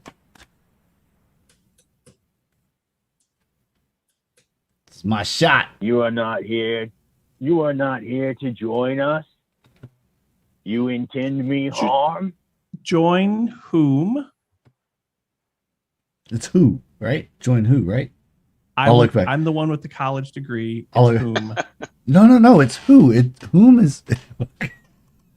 Darren, Harlan. this is the part where you be quiet and let the educated people talk.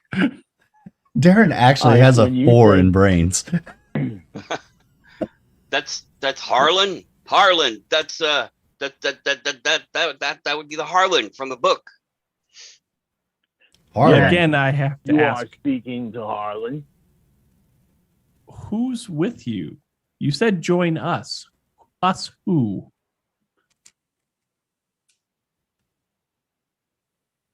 Us and the cult of Bamul. Would I recognize that cult name? You can make a brains roll and add your parapsychology to it. Parapsychology. Here we go. That is not a ghost. So that is 10, 16.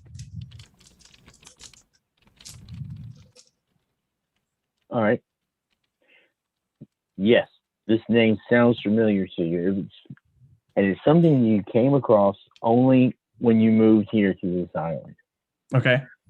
This, some of the folklore on this island talks about a realm called the Nether Realm, the Netherworld, which is kind of like hell, but not hellish with any kind of religious or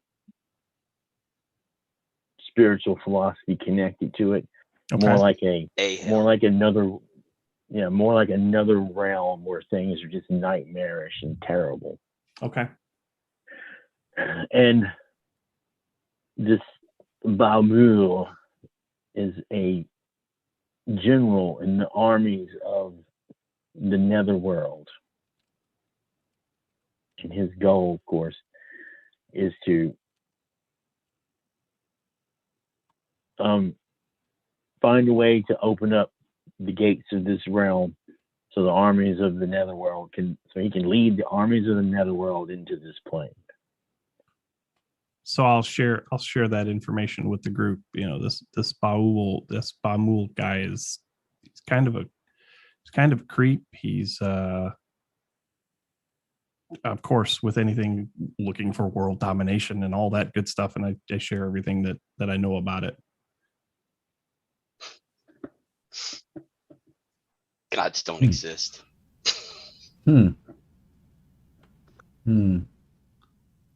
This is like that episode of that show I did that time, man. Oh dear Lord. Hold on.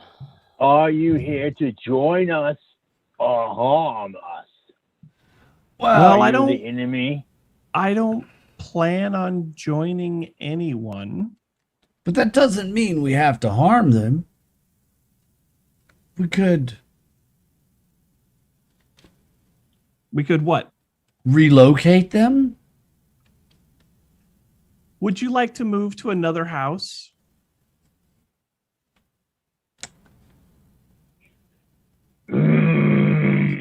There's like he growls and this fills up the Yeah, air. see, I don't and think the he wants to rooms go and the anywhere. I boards. think he's he's So- happy where he's at. See, I The have carpet- to break it to the you. carpet. You were Why'd you- squatting in this property, Ghost, Oh no. and the proper owner of this property would like to sell it to somebody that is not a squatter. Now, do you know how you become not a squatter? You pay to live here, or you can leave. All right, he was still doing his growl as you were talking to him, and just like 2 seconds after you finish that, the hallway fills with a breeze, and Oh, the no. carpets in the hall start ripping up and wrapping around your legs. Mimics. You can hear a sound coming from back below, and there's light of some kind, almost as if the fireplace has lit by itself. All right, so Okay. you will all need to make moves rolls to keep from being wrapped up in the carpet. But Great. Pitts, were you going to do something? Cool. I was just saying, Pitts 6. is, and I'm sure the carpet goes down the stairs. But Pitts is like 3 steps down, like his eye, he could still see everything, but he's like 3 steps down the stairs to give him some cover from whatever's in the hallway. Well, you can definitely see a piece of a fireball has ignited in the fireplace. So Yeah, the ghost die on this roll will make him fall down the stairs, I'm thinking. That's a 10. The 5 on ghost dice. I got a 15. All right, so this is going to be a 13. Oh, no. I got a 15. I'd have to add a lot of brownie points. I only have a Alright, 2 yeah, in moves, so I had to add 2 brownie points, but I got it. So I'm brownie not going points to give you an extra die. Yeah, I Roll. used 2 brownie points to get 2 extra die, yeah. All right. So the only 2 that failed it were Pitts and Pitts. Well, you got a ghost? Here's I did not. I got 2 5s. But here's a question.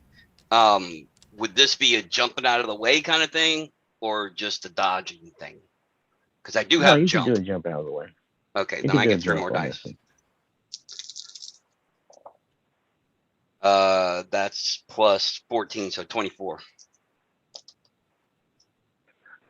All right, you managed to jump and hang on to the railing, like jump up on the railing as the carpet's like.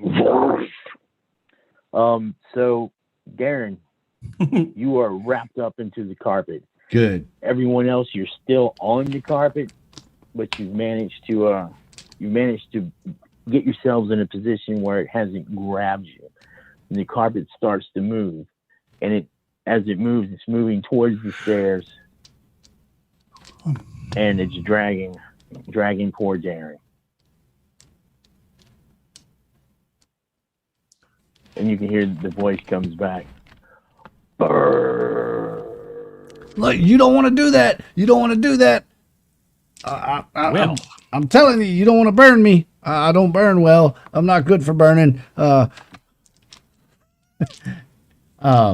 We can put you in a nice place. You have all the space you need, and tons of friends too. There's tons of friends there. We can move you. Listen. I'm trying to do this in a nervous kind of charm. Mr. Harlan. Oh yeah. You Yeah, do you not are want to being mess. drugged. You do not want to mess with that man. That is Darren the D Cruz, and he is incredibly rich, and he would be a great addition to your cult.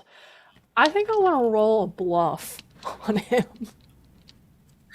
All right. So that's 3 extra for using my talent. Mm-hmm. Okay. Yeah.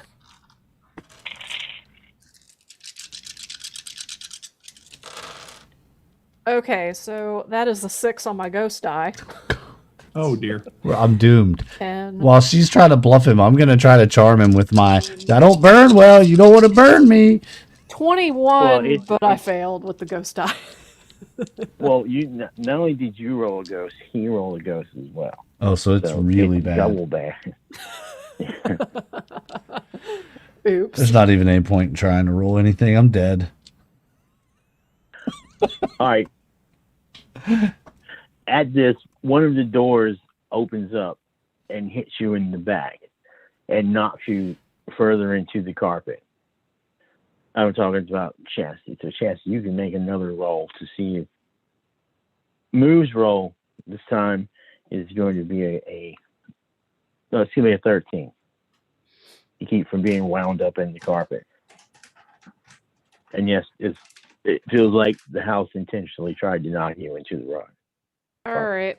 I am going to. You said it's a 13. I'm just going to go ahead and spend 2 brownie points. And that is 12. So Womp I spend womp. another one. Oh. Okay. Okay. 16. All right. You managed to maintain your balance, I suppose. You don't go in, but the rug starts to go faster. All right. I will attempt. I will let Darren. You're trying to bluff it, man. I'll give you an attempt to do it, but it's going to be near impossible. I'm going to pull out every trick in the book that I have and use every kind of reference that could be used in fame and all that jazz. So let's see. 2, no ghost, so that's good. So that's 10, 15, 16, 17, 18. Is that right? 1, 2, 3, 4. Oh, that's Hold not on. enough. You need Wait, 20. Nope, I missed there. I had 7 dice. I missed one. There's the other one. So that's 24. I was counting the dice to make sure I had rolled enough dice, and I had not rolled enough. Well, I didn't count all my dice that I rolled. All right. So what are you telling it? What are you telling her? I'm telling him that we can actually take him to a place where he could have all the room he needs and all of the minions that he could muster to rule over an entire realm that he would never have to compete with anyone to be his own. I'm talking about the containment chamber, but I'm not telling him that. We have this space set up just for you, Harlan. We have a whole. That's why we came here, was to help you relocate. We've got a whole plane of existence built just for you. We already have minions there for you. Everything.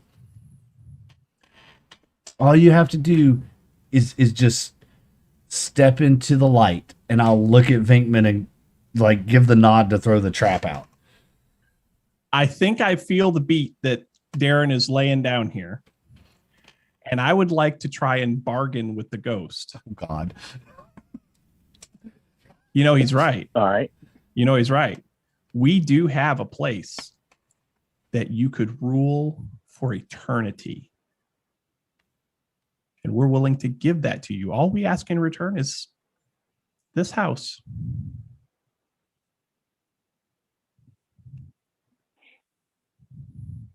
It would be our way of serving you.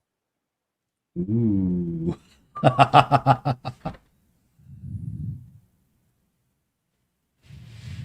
I don't need a place to rule. I have my Everyone. master. Everyone needs a place to rule. If you wish to serve me, you can help me. How can we help you?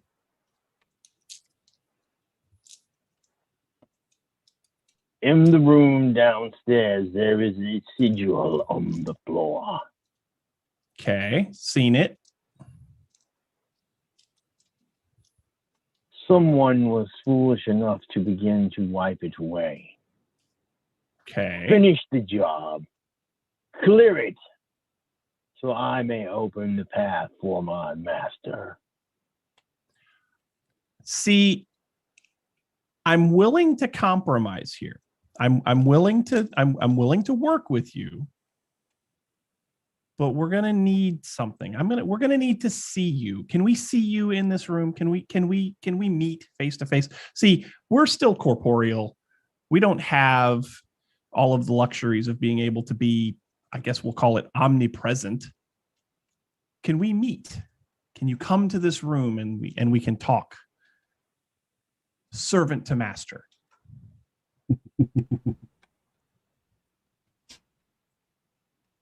Why do you need to see me? I am no longer a member of your human race. I'm I a am scientist. more. I am I'm a more than a scientist. mere body. I'm a scientist. We have to see to believe. We have to see to explain. Surely you knew a scientist in your day.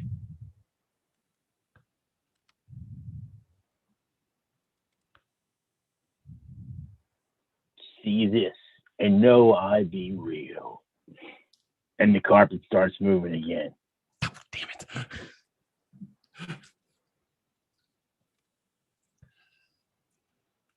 Oh, if it's not Is this him. not proof enough to you?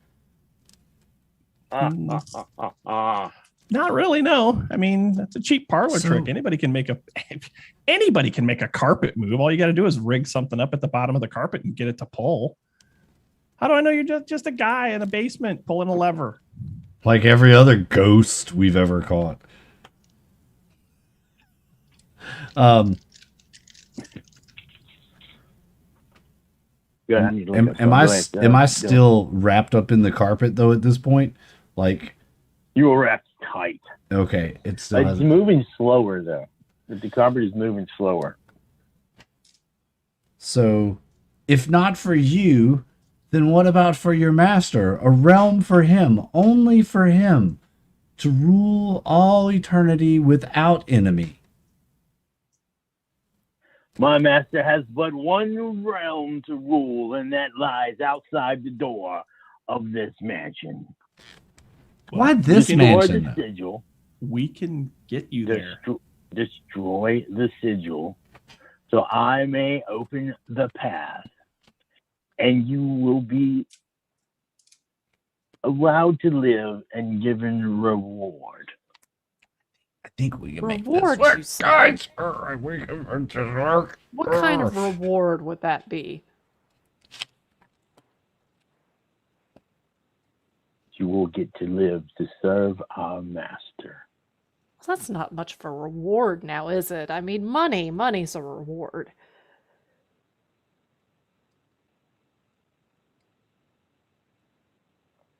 Money? You wish money? Yes, I do.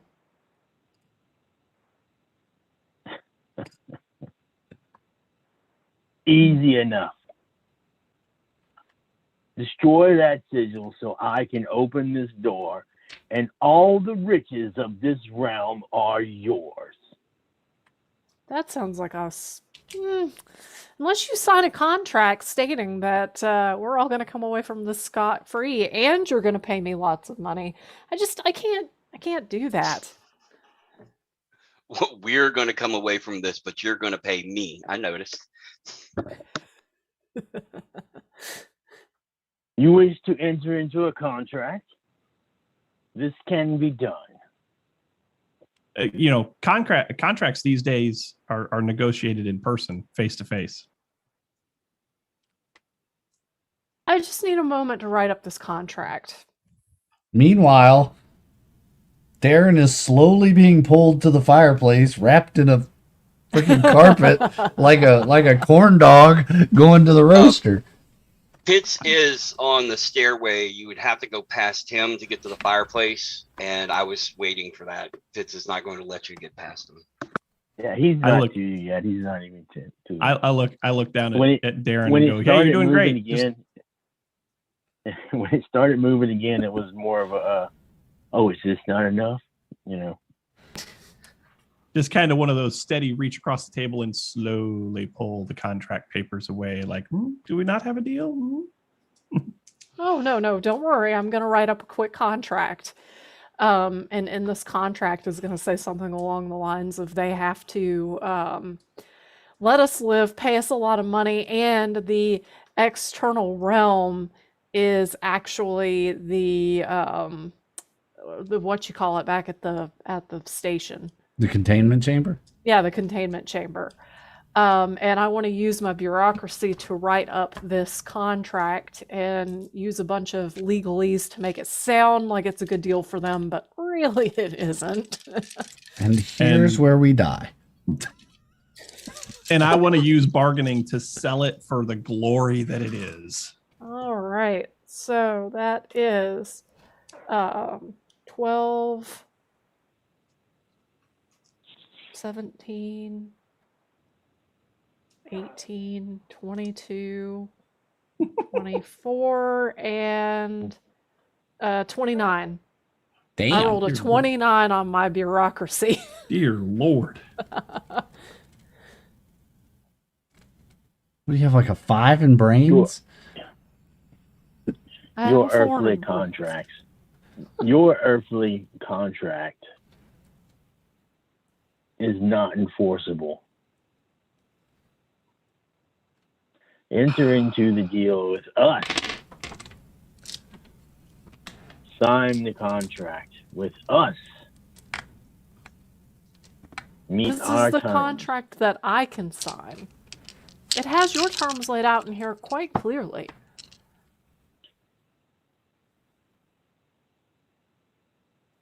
You sign our contract, we'll sign yours. That way, if there's any discrepancies, both contracts basically say the same thing. Everybody wins. Your contract is worthless. I could break it at any time. Then what do you have to lose?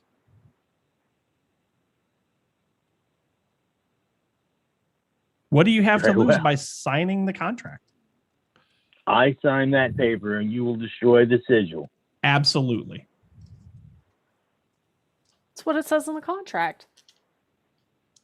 Here, why don't you show up here? If you come here We'll and meet you you become downstairs. corporeal, yeah, and then you can read it in front of us, and we can watch you sign it in front of us. And then I can shake your hand, because you always shake somebody's hand when you have a business agreement. No. No. Okay, the handshake is We do things differently. okay. The handshake is not necessary, but Well, you need us more than we need you. I'm just saying. it's true. It's true.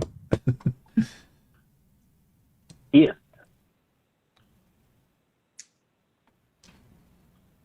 you can make it into the writing room, I'll meet you there. All right. Where's the writing room? Down the hall, on the left. Down the hall. on 3 the doors left. down, to the right. Down the hall on the left. 3 doors down on the right. Kryptonite. Oh, sorry. All right. Well, Until then- I guess we'll meet Until you there. then, your precious D is mine. Hang in there, D. You're doing great, buddy. You're doing great. That ghost sure wants the D. It goes Yep. once the D. Yep, I'm doing great, guys. Just keep it up. Keep him talking. We got a plan. You got a plan? Okay, so do we. Here we go. Down the hall to the left. You're Third part door of right. my plan. Maybe we come back with some nuclear strikes. That's the only way to be sure. I mean, this is I mean, we can declare this building condemned, and then they can get the insurance money. Dr. Pitts, compose yourself. We have a plan. But Hey. you guys were a part of my plan. He's a lonely D. Oh, okay, Dr. All right. Pinkman. Believe And- me, we're going to need you in just a minute.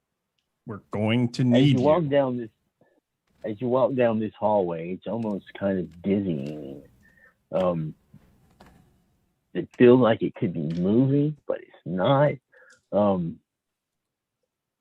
It almost seems like reality might be shimmering a bit before you. It just it doesn't seem solid. Like Okay. let me rephrase that. There's just something that is visually disturbing about the hallway that you can't quite put your finger on. Like there's a pit in your stomach, maybe a little bit of nausea, some bile in the back of the throat. Just, Okay. And the carpet starts to move, dragging Pitts up the stairs behind you, several feet. So the Bruce. carpet is moving in 2 directions. It's pulling Pitts towards us and it's pulling Darren towards the fireplace. No, Pitts isn't caught in the carpet, so it's I'm just sorry. pulling Darren. Yes, it's pulling Darren. Okay. I don't know why I'm having such hell of a time with y'all's names today. All right, Pitts though is coming down the hall, white knuckle grip on the wand. It's not active, but it is very much in his hand as he's heading that way. All right. You get to that destination, and this is weird. All the other doors are normal, but this is like two large double doors, Okay. and there's almost like a little haze about it, like some wispy like fog coming out from underneath the door itself. As you get Okay. closer to the door, it opens. And there's like an herbal kind of smell in here. Easy, Like, Pitts. Easy. It's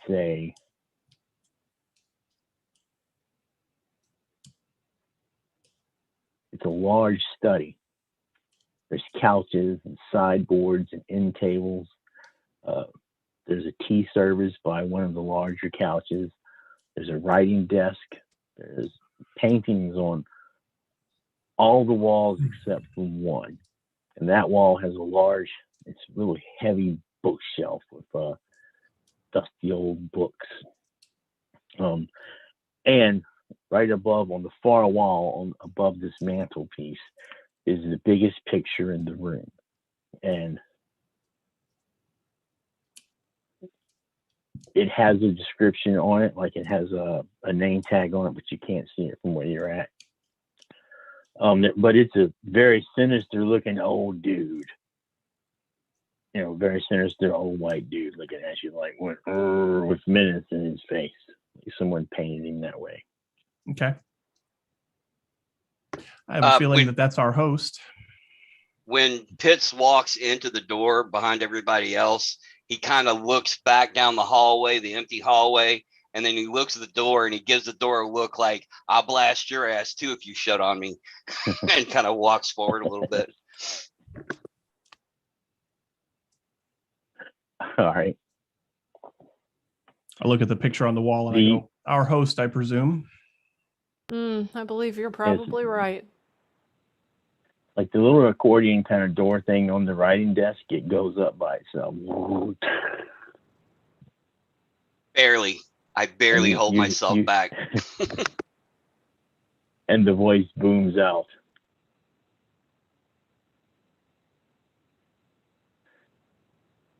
To the desk. Okay. Where are you at? I don't see you yet. Why are you so intent on me being here? I am everywhere. I like to see the people that I'm doing business with. It's good business sense. You must understand. Ghost signatures are legally invalid in the state of, where are we at? Massachusetts. Massachusetts. That's right. You have to give us a corporeal signature. We're just looking out for your best interest, honestly. You are attempting to deceive me. No, sir. I don't think you could be deceived. You seem like a very intelligent person. That's right. Well, let me get this clear one more time. I will sign this document. You will go downstairs and you will destroy the sigil. That's the deal. Yes.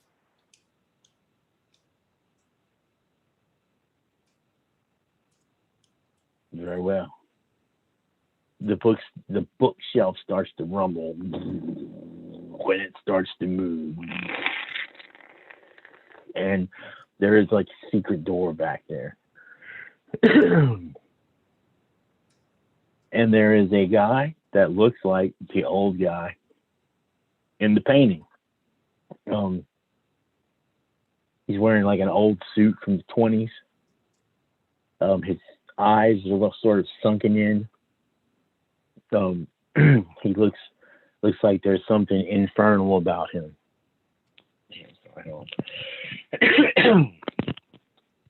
I hope that actually works when I cover the mic up. All right. You're fine. Yeah, it was fun. And he's looking at you all. You better not be attempting to and he stops talking and starts walking out.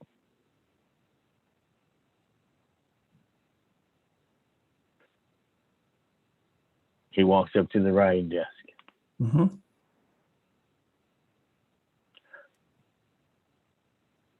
Yes, there's a pen in here, I'm sure. Starts digging through the drawers. Make sure that that's Very in well. blue ink. You only sign legal documents in blue ink. I look at Chastity and I go, 1, 2, 3. Light his ass up. Essential documents. Yep. And I'm going to pull out pulling out the proton pack. All right. Who all shooting? Pack. All of us, except for Darren. Except for Darren, because he's rolled up in a carpet.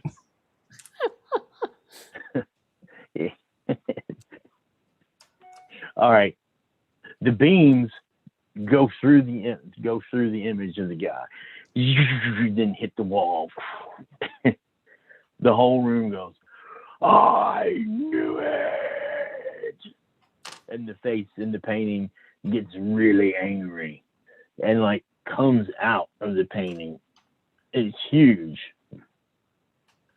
Focus your fire. You will pay for your treachery. Focus your fire on the painting. All right. Okay, so yeah, he's coming out of this painting. So we'll let you shoot first. Let's stick with our order. All you guys have frozen up on my screen. It's probably because of my computer. Mm-hmm. But you all have like, Lindsay, you have like this perfect smile, like you're selling gum or something, and Billy, I mean, all you guys are just great. It looks Take a so good. screenshot, man. We need to see that later. Yeah, I'm gonna have to. Oh.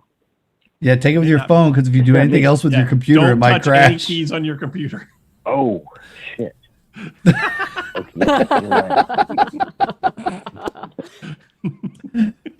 Oh Hey, boy. Derek's like this. Derek's like this with his headset. He's like, that's all he's missing is his thumb. His thumb could be like. Anyway. I always Photoshop that in later. Yeah. Yeah. All right, Lindsay, go ahead, fire. It's a 10. All right. I'm going to go ahead and add another die with the brownie point. And that is an 11. All right, you hit. The beam goes into him. It's burning the edge. It's like burning the frame. He's going.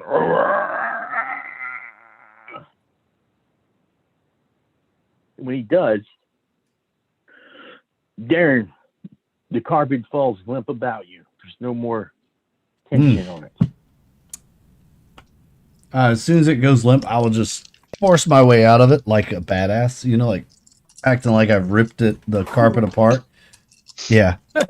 Step out of it. All right. Looking all cool. I'll draw my proton pack. I did it. Strike. I'll stop and make sure everybody saw me do it, and that the camcorder caught it. Oh my Nobody God. was Just there, and the camcorder fire. was pointed the other way. And I'll run up and blast this guy. Let's see. That's 2, 3, 4, 5. I gotta make sure I use the right dice. 2, 3, 4, 5. Yeah. There we go. It's a one shot. What the hell? Let's burn some more brownie points. burn them up. 6, 9, 15, 18. Let's see, 18, 19, 20, 21, 4, 26. No ghost. So it was 3, 4, 5. Yep.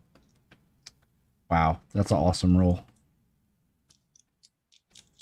Yeah. In this version of the game, it doesn't matter how high you roll. Yeah. I think in Ghostbusters International, it matters. This Yeah. one's more about having fun and stuff. So, all right, no ghost. You hit it.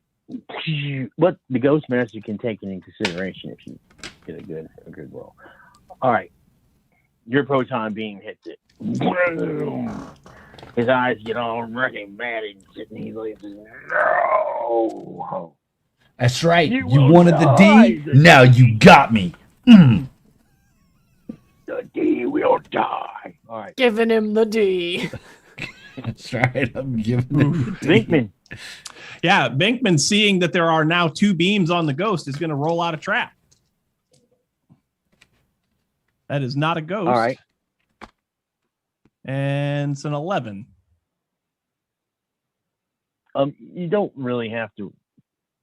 Okay. You don't really have to roll to set the trap. It's once.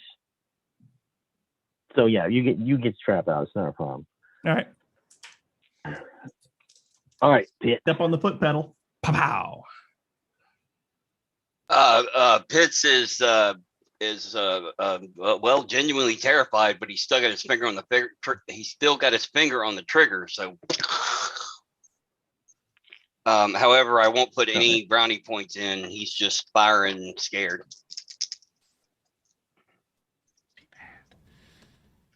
Oh, that's a 7 with a ghost. That's bad. All right. That's not good. Burning down the house. You were standing. By the door, Yeah. somewhere near the door.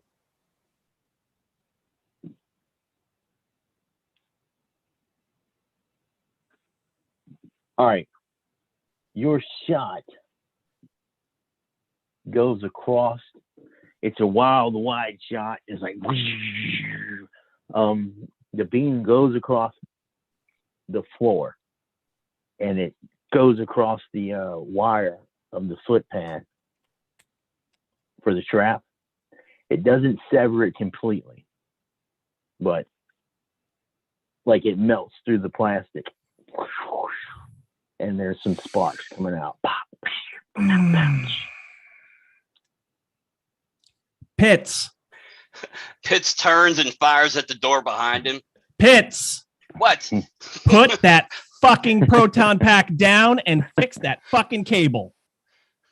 Right. And he sets the wand down with just literally sets it on the ground, still attached, and he starts running over to the trap, and the wand's dragging on the ground. Oh. Okay, wow. All right. All right. He moves out of that picture. And from the picture on the other wall, he comes out and his hand gets really large as he goes, he tries to smack the D, like boom. And the D, he smacks you. Great. You take 2 brownie points as his smack shoves you backwards and up against part of the bookshelf, but the bookshelf is open, so it's like you almost stumble into that room. Mac and the D, huh? You'll pay for that. God. Yep. Oh God. Wait till I get my hands on the D.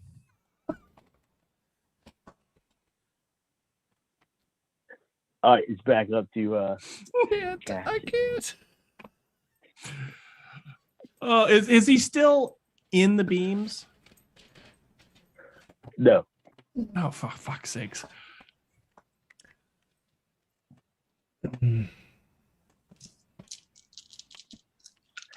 So to actually dog? catch them to where they can't move in the beams, you have to wear them down. Mm-hmm. Okay. Well, Yeah. keep shooting him then. Keep getting So him. yeah, What do you want? APD. Okay, wait. it's not that you're not affecting him. You're definitely taking it. taking a toll on him. It's just you're not to the point to where he can't, where you can contain him. Got it. All right, Chastity, what will you do? She will go and let Doggo out. Okay. Yeah, apparently he's going to let Dog out. All right, then. I will Darren. Go. He just gave him talk to the handy. I mean, the only thing I can do is try to smack him with my proton pack. The brownie points are getting kind of low here. No ghost. Come on. All right, no ghost. Got him.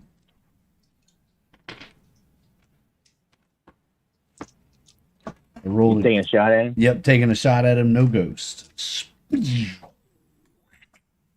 All right. All right. The energy sparks and cracks around him. His eyes are lighting up. You can see the hollows insides of his teeth. I think it's working, guys. I'm putting the D on him.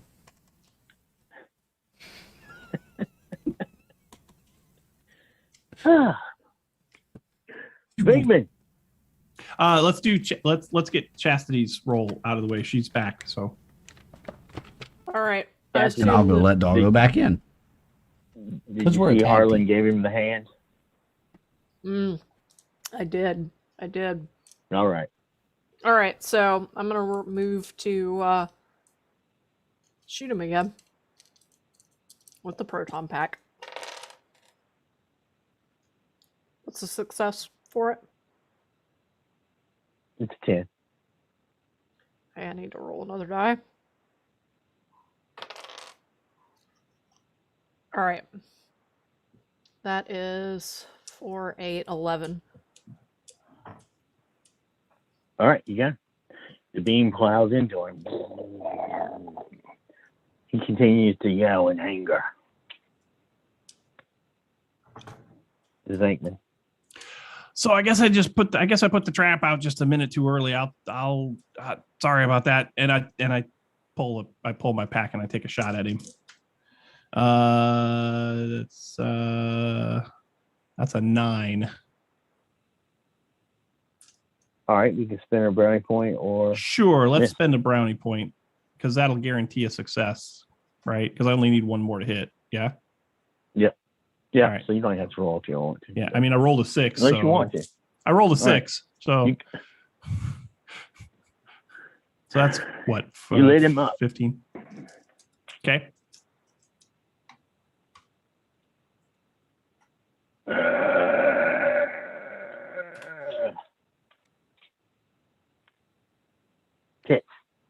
All right, so Dr. Pitts, with his wand still sliding along the floor behind him, makes this heroic slide into the trap, completely ignoring the fact that Chastity has a completely good, perfectly valid trap sitting on her belt. And by the time he gets to the trap, he's got these lineman pliers in his hand, and he goes to work.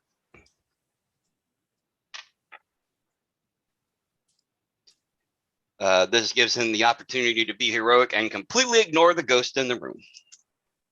I'm sorry, the elephant in the room. Now, there's an elephant? What did I miss?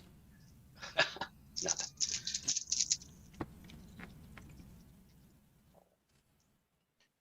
Ooh, good roll.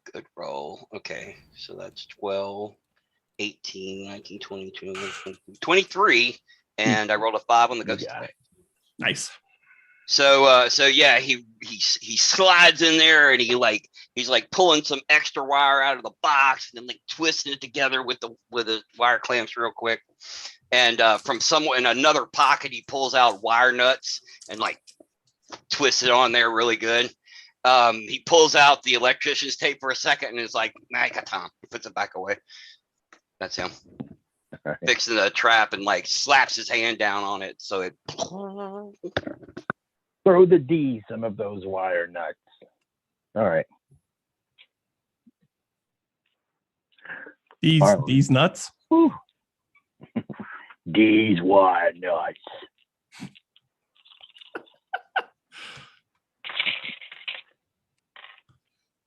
I'm leaving it alone. All right. We got. I had a good one for it, but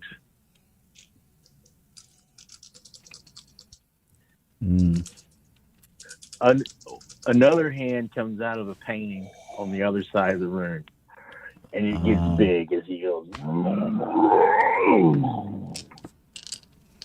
Takes a swipe. Now he would have missed, but he rolled a ghost. So, of course, Chastity.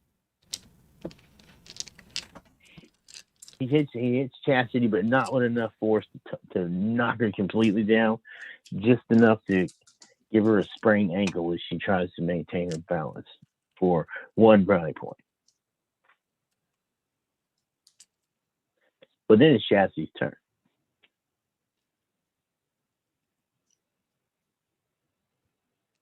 All right, so currently he only has my proton beam on him. Did that break that, him knocking me around?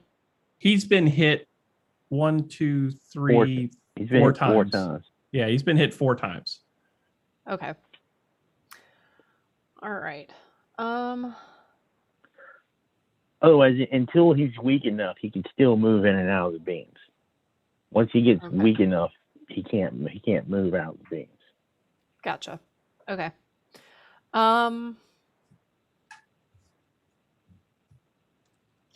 Yeah, I guess I'm just gonna go ahead and roll to hit him again. All right. And that is 11. That was it. Nice. All right. So, All right. I'm sorry. So, just so I'm understanding, he's got a face in one painting, and then a hand coming out of 2 others, right? Yes. Okay, so Large hands. yeah, can I Like roll? he's reaching. Yeah, can I roll brains deduce to see if I can figure out if maybe attacking each one of the paintings would give us a better opportunity of weakening him? Sure. All right, that's 7 dice.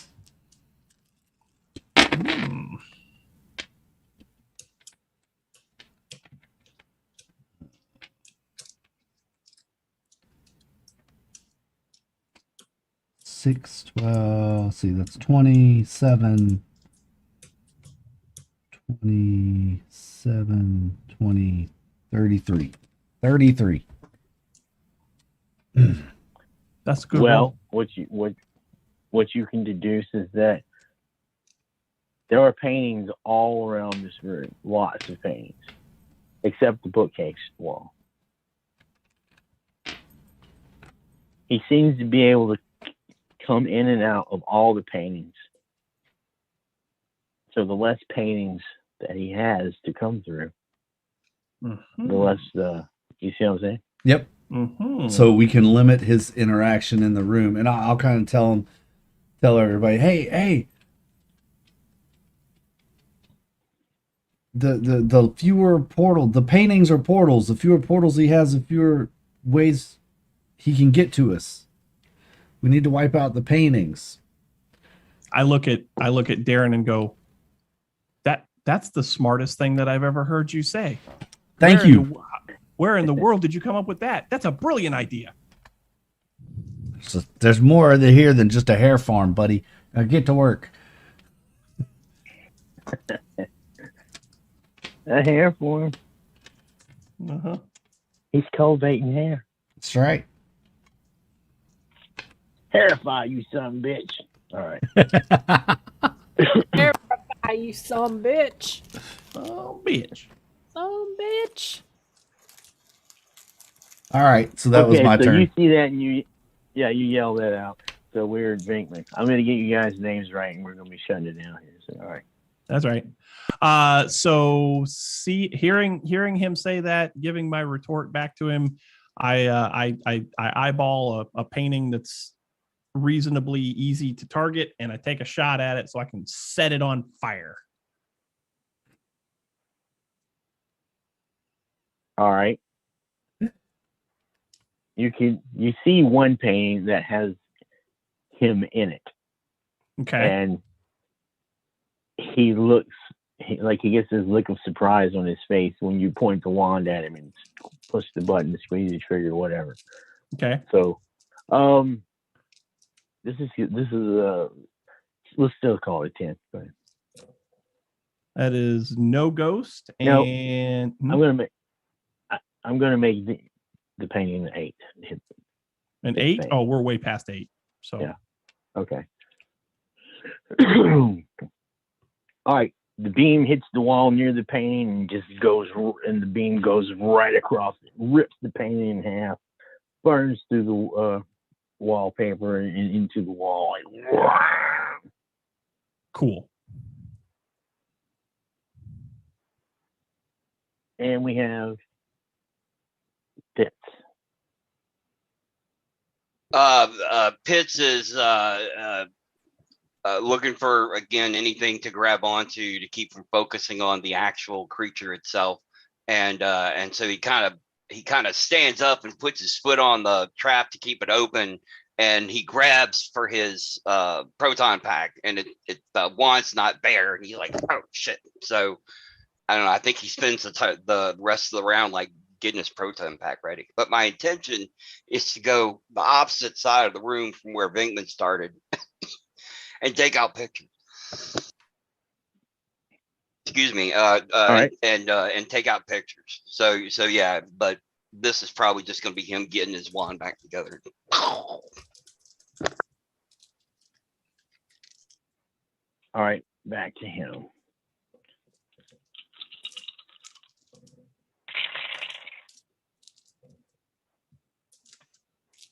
Damn.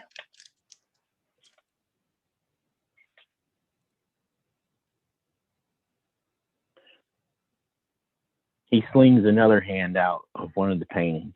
How many hands does this guy have? I don't know. He's a ghost. What is he, an 3 hands octopus? out right now. There's 3 hands out right now, but there's also him in the large painting, and you can still see his 2 hands. That's a painting of Texas. That's a painting of California. That's a painting of New York. This is Hands Across America.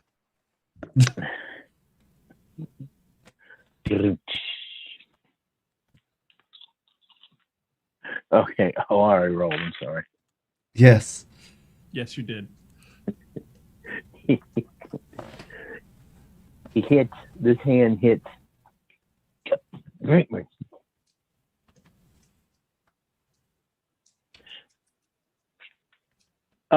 You take 1 brownie point. This hand comes out and like pops you almost hard enough to spin you around. All right. You should have listened when you had the chance. All you had to do was destroy the sigil. Now you will die and all become permanent residents of this manor and my servants. I'm nobody's servant.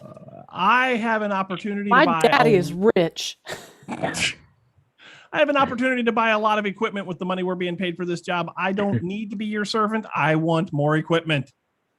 I have a Pomeranian back home that will starve if I don't get back and feed it. I can't stay. I'm sorry.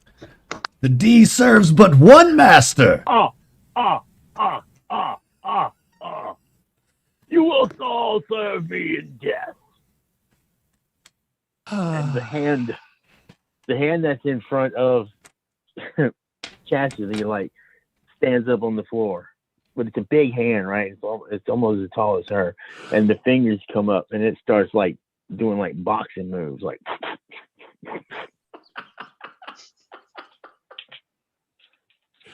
Okay.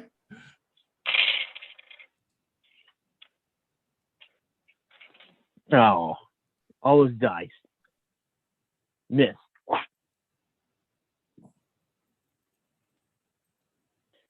So yeah, he gives you a he threw a middle finger roundhouse at you, but missed.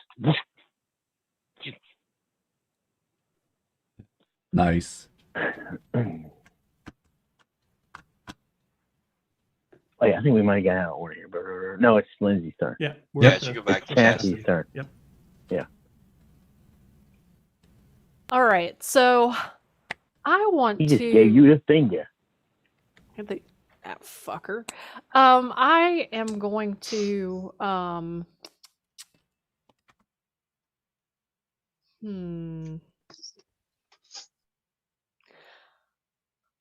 am going to try to sneak out of his view and go to one of the other paintings in the room.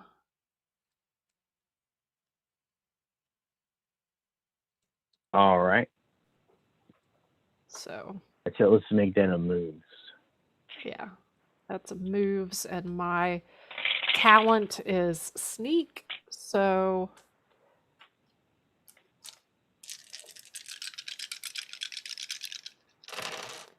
that is 10, 18, 20. Really? Yes. All right. Okay. It was a 5 here. No, he almost. Yeah, you got it.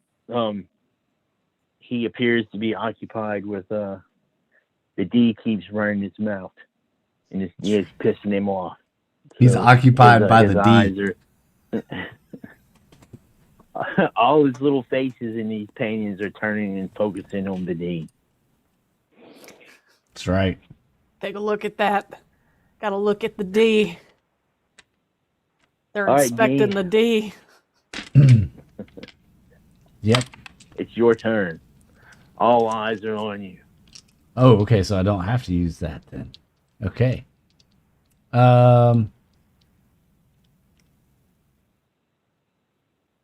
There's 2 hands on the ground now. There are 3. 3 hands running around the room. Mm-hmm. Now they're large and they're still connected to an arm. Oh, okay. Yeah. He just made like a hand Like, puppet thing. Okay, gotcha. Yeah. I'm gonna blast this guy right in the face in the main painting. All right. Go. Are you gonna say anything snippy and fun? Of course. Let's see. That's the moves. That's 2, 3, 4, 5, 6. All right, 6 because I'm adding 3. Wait, 2, 1, 2. There, 5 because I added 3 brownie points. And I'm gonna roll first and then say my snippy bit in case I, make a mistake. All right, no ghost. Yay. So that's 4, 8, 10, 15, 18. You got it. All right, I'm gonna lock into him, hit him with the blast, and just yell out to him. God, how do I want to do this? Yeah, that's right. You take it from the D. You take the D in your face.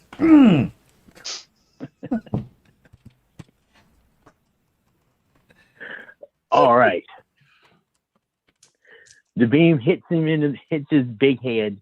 Remember, his big head is like coming out of the painting, right? That's right. I wanted to go for the face. You hit him in the big head with your D. He lights up. Is it enough to lock into him? No. Not quite. Ugh.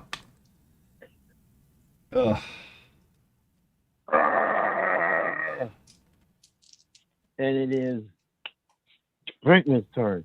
Venkman would like to target another painting. Go ahead. Just an 8 if you want to shoot a painting.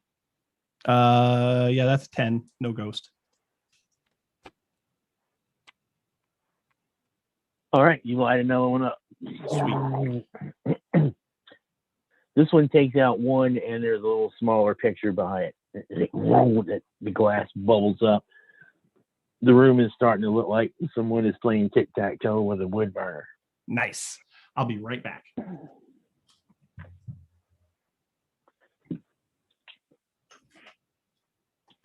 Pitts. Pitts is it's following the plan, and it's going to run the line of paintings, like just run the stream of the proton pack down the line of paintings along the wall. All right. He is still desperate, but this isn't a ghost directly, so I'm going to put 1 brownie point into this. Get an extra die.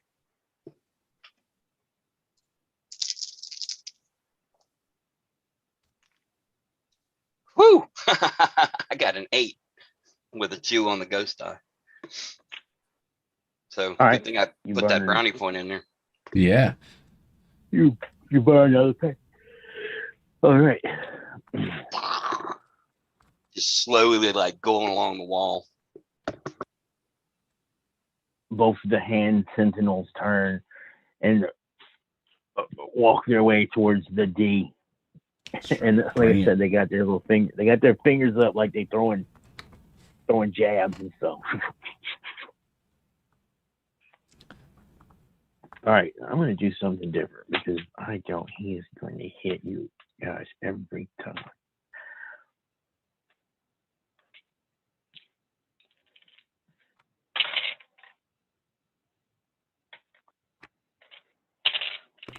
All right. One of them hits you with a left hook. You'll rule the day you cross this threshold, D. And he pops you for a brownie point. Ooh. Like the ring finger came out. Boom! It's a big ring finger. Just like Pops you with a left hook. Your head bounces back and some soot, a cloud of soot comes off. Great. Chastity, what will you do? All right, so I have managed to sneak away. I'm going to find one of the smaller paintings, and I'm going to take my keys out of my pocket, and I'm just going to slash the painting with the key.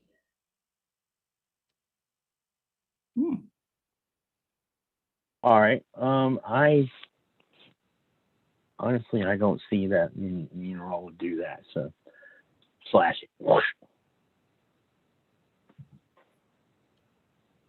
I tell you what. Let's go ahead and make a roll so it's fair. If you get a 5 or higher, you're going to hit it. But if you get a 5 or higher, you hit it enough to destroy it. All right. To mar it enough to destroy it. All right, that's an 8. All right.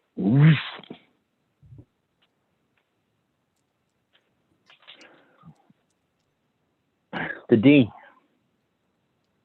You got 2 large hands accosting you. They want to touch you. They want to reach out. The D's got 2 big hands wrapped around him. These hands are wrapped around the D. Right. All right. I'm going to brawl the hands. See if I can punch them back into the painting. One of them, at least. Come on. All right. Not horrible, but not fantastic either. So 8, 10, 18. All right. I'll tell you what, you hit it. One hand you got the wand of your proton pack. The other hand you throw it. You see an opening. Son of a bitch just hit you. You take a swing. Bam! You hit it with a nice solid hit. So much so that it steps back. And almost like elastic. It's like a rubber band coming back together. It whips back into the painting. That's right. Go back where you came from, you bastard. Nobody touches the D without permission. I have to stop Consent. rolling my- It's all Consent. about consent. It's all about consent, man. No. No stroking the D without permission. Oh, yeah, I'm pointing. I'm pointing at y'all. I wrote y'all's names down here. Okay. Vinkman. Yeah. I guess. Are there any more? Are there any more paintings of this guy in the room? Yes, there are quite a bit. All right. No, not all of them have him in the paintings, but Yeah. I'm targeting paintings that he is in. all right. Well, okay, there's one that the hand just snapped back into. All right. If You know if for the- sure. yeah, let's target that. Let's target that painting and see if we can hit that one. All right. Oh yeah, that's 18.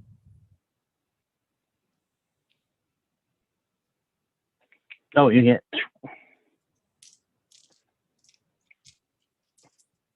You burn that one up. Burn that one away. Like the hand was getting ready to come back out. Like it was positioning itself like it was going to pull itself out. And if it had a face, it would have had a face of like, I'm going to kick the D's ass. But then you proton this shit out of it. The painting splits in half with little embers of flame. Pits. The other hand, the one that's still out, I'm going to target that painting. All right.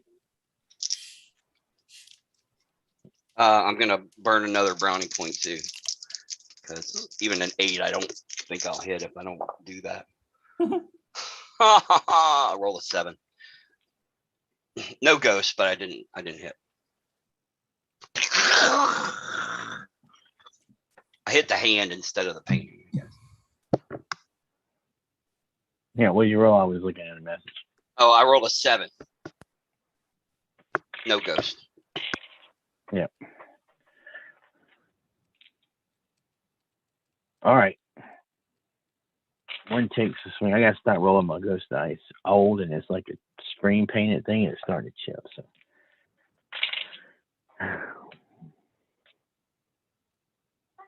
All right, another swipe at the D. And misses.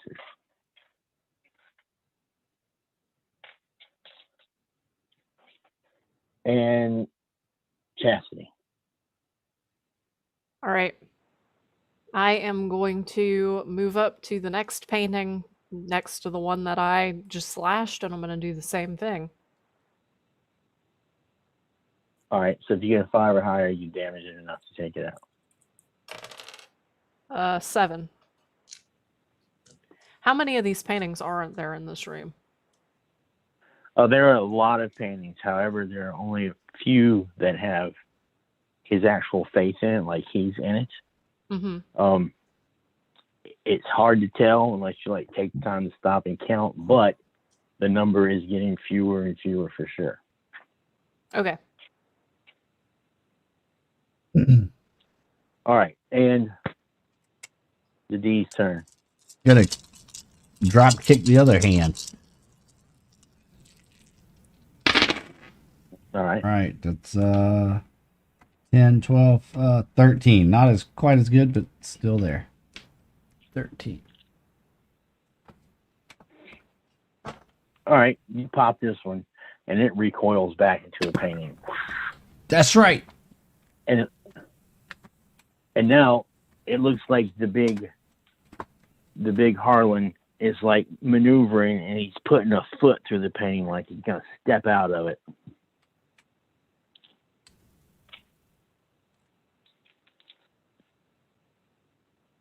And Vinkman. Okay.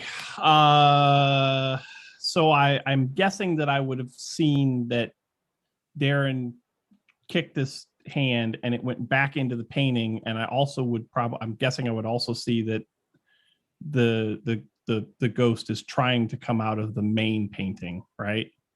Yes, he's coming out of that painting. Okay.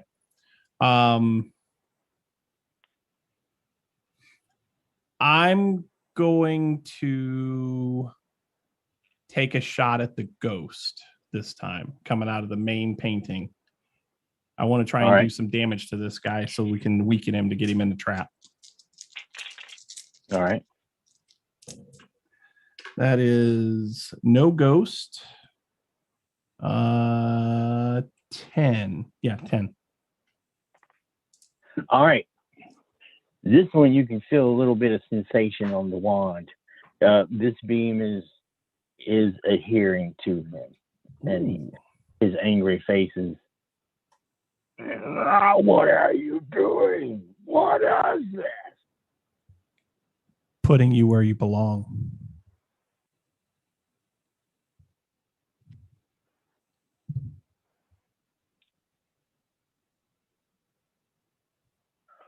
All right. The writing desk comes to life, like animated, like comes to life. Whoa. And its little accordion mouth, you see like canine teeth in it, and it starts to run to you guys. It's not a threat to you right now, but it's starting to run to you guys, and some of the other furniture starts to animate as well. Chastity. It looks as if though Venkman's beam is taking hold onto the creature. All right. Well, in that case, I think I am also going to attempt to use my proton pack on the creature.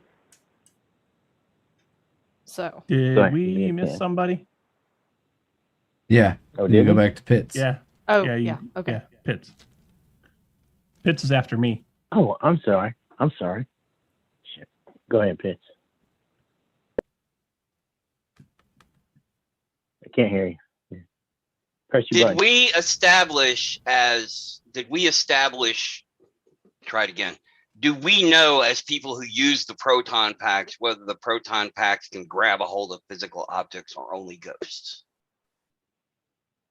They just grab on the go. Well, I tell you what, what I want to do is take the proton pack and grab the desk and slide it into that dude's leg as he's coming out of the picture so that he trips over it.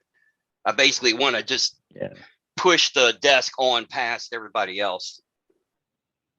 Yeah, that won't work. Won't do it? Okay, then I'm just going to try and grab a hold of. Actually, I'm going to destroy the desk. Can I just shoot it? Just burn it up? Yeah. Okay. Yeah. Then I'd like to try and destroy the desk. And inanimate objects aren't ghosts, but they're close enough. It's like magic. It's like the not the like the movie magic, the doll that comes to life. Anyway, terrifying. Never seen it. Okay. No. Okay. It's a 10 with a ghost eye. Oh no. All right. Not good. You go to shoot it. But when you do, there is a malfunction on the wand. All right. It doesn't activate. When you look down, the spring on one of the activators is popped off to the side. Like when I was dragging it across the floor. Okay, now Chastity. Sorry. All right. Yes. I will do what I said I was going to do before, and if I see that Venkman's got it, I'm going to also try to get it with the proton pack. All right. All right. And what's the roll that it's going to take to hit it? This is 10. 10. Okay. So I'm going to go ahead and spend a brownie point. And that is an 11. All right. You hit it and your beam locks onto it. So you have two beams on it. Just to clarify, I've still got my foot on the ghost trap, keeping it open. All right. He looks very confused. He doesn't understand what this is. And the beams are circling and wrapping around him. So now all you have to do is maneuver him over the trap. So both of you that have him make a moves roll, and let's make it 10, a normal moves roll. If you both get it, you'll maneuver him over the trap. Yeah, that's a 10. That's 11, but yeah. All right. That is a 10. Exactly. All right. You drag him. No. Yes. He goes into the column of light.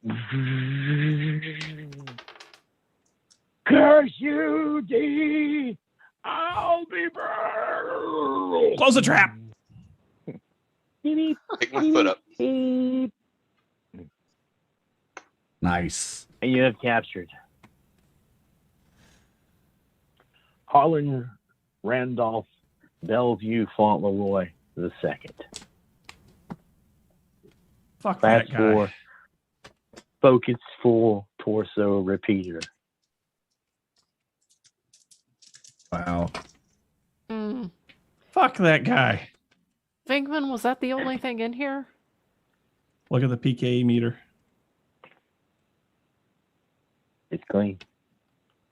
I think so. I think that's it. Okay. All right. Pitts just basically slams his back up, like slams up against the wall, and just kind of. I look at Chastity and I go, two things. Number one, he doesn't leave the office ever again, pointing at Pitts. He stays in the office to repair all of the stuff there. He doesn't come out on field ops anymore. Two, you buy me whatever the fuck I want. Well, we have to make the money to do that. Nope, no. You buy me whatever the fuck I want. We can talk about that later. You don't understand how this works. You need Pitts to fix the stuff when he breaks it. Well, if he's not in the field ops, then he's not going to break anything while we're out in the field. So Also, Darren Cruz would have melted from having his thermoregulator up too high. And well, would that have been a huge loss? You don't want to lose the D. Well, you see, according to this contract of employment, on line 58, subsection B25, according to that, until the investors have been repaid, new equipment will not be purchased. So this is the contract you signed. This is what we have to hold you to. The investors Actually, there are contract props that come with the game, and one of them is a prop that it tells you you're responsible for all. The franchisee is personally responsible for all Ghostbuster equipment. Uh-huh. Uh-huh. There's also Ghostbusters dues and all kinds of stuff. Yeah. Yep. Yeah, if you want to, like, if you're playing like a regular game and you wanted to like really run your franchise, you could do it. Like you could. Mm-hmm. There's rules for running an entire franchise. All right. Well, I guess we need to get paid and. Uh-huh. Yeah. Pitts picks up the trap by the cord like it was a snake, like holds it way far away from him towards the end of the cord and like walks it out. It's okay, Pitts. I can take it. I can take it. He's got it. He's already got it in his hand. He's brave. No, yeah. The coast is trapped. He believes in science. Yeah. Nice. All right. The only time your PKE meter spikes off again is when you pass by that sigil. But with your parapsychology, it's just because it's an actual magical thing. Yes. Not because it's haunted. Yes. In Ghostbusters, everything supernatural is connected to the PKE field. Yeah. Cool. Awesome sauce. Right, and you have a 1992 bag car phone. in your Ectomobile. Nice. Of course we do. Yeah, you do. It's written on your equipment. Yeah. Mm-hmm. So you can call her up and she comes out. You know, who calls her? Johnny? You're gonna call her, Johnny? You mean Darren? Yeah, I'll call her. Yeah, I'll Invite- call Or- her. I'll call her. I don't care either one of you. Anyway. Oh, fabulous, fabulous! You got it. It's all gone. It's clean. It's gone. It's no more. There's no transients. No squatters. No. There are no squatters. There are no squatters. The house is in the condition it was when we went in to Mostly. clean it. Mostly. No, entirely. It was exactly as we mostly. found it. Perfect. Well, my employers will be so happy. I need to tell you that there were 3 squatters. On line 58, subsection B, 21A-3D5, you'll see that this contract only covers 2 squatters. But seeing as we've removed a third, that means that you now owe us the extra squatter removal fee as seen on line 85C, subsection 8281. It's an extra 50%. Oh, hell. Well, it's not my money. There's a You there's went a complete Bugs Bunny there. I'm sorry. That was total Bugs Bunny. It's not my money. Sorry, there's go a drawing. There's a drawing on the floor My near money, the Doc. fireplace. I would strongly recommend not removing that. Just make it a highlight. Make it a selling point. Oh yeah, it's beautiful. It's beautiful Understand artwork. that Leave it. it adds so much value to this property. It's totally unique and could be a great selling point. Oh, my father would love to buy a property that would have something that unique in it. Really? Mm-hmm. Well, I will talk to my employers. Maybe if your father's really that rich, he can buy the whole house, huh? He might, but you might get a better offer somewhere else as well. And it's cheap. All right. So she signs the check. Here you go. Thank you so much. It was a pleasure doing business with you. Did you sign the check over the phone? She came out. I'm assuming that she's there. Okay. Yeah. I know we want to shut it down, so I'm rushing. That's Okay. cool. She hands you over the check, and remember, there was no ghost busting going on here. Oh no, not at all. Right. Well,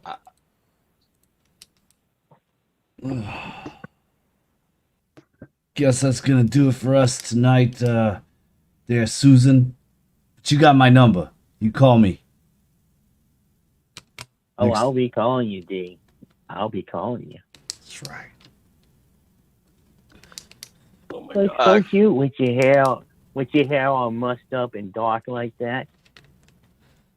Yeah, it's Cruz a new gets look I'm back- going for. The hourly consulting rate for the D is $200 per hour. And you can have him for as long as you want. He gets, he works 8 hours a day, so you're welcome to rent him for 8 hours a day. That's $1,600 a day. But you can have him as long as you want. When the I mean, D he's gets cute, but he's not that cute. when the D gets back to the van, Pitts is sitting in the driver's seat, like, I got this. Right on. I can't see All right, anyway. well, yeah, So, right on. that will conclude, and I'll tell you, you guys Auga! you guys threw the game master for a major loop there, and you almost lost me. You almost lost me midway through there, and I was tripping. I'm sorry. We almost broke the game. What did we do? trying to make a deal with the ghost. Yeah, I mean, I've had this game for a while, but this is the first real time I've actually ran it, so I'm not. I know what the rules say, but I still have this kind of like, I don't know. You could, I think there's a chance you could have talked to dude into fucking doing what you were doing, but then there's like this clause in the book that says, if you'd have let me roll for it, Yeah. I probably could have done it. I mean, we were rolling really well in that session, like that section of the game. Yeah. So, yeah. Well, there's a clause in the book that says don't let them, if you don't let them go too far if you need them to get to the end. Now, the game is really an open game. It's a super simple system, and it leaves a lot for the players and the game master to do. So, but yep. Oh shit! Am I still here? Yep, you're still here. Yeah.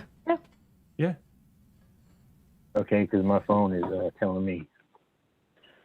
All right, well, I guess we should call it. I know you guys got to get to bed. Now, I do plan on running another Ghostbusters game.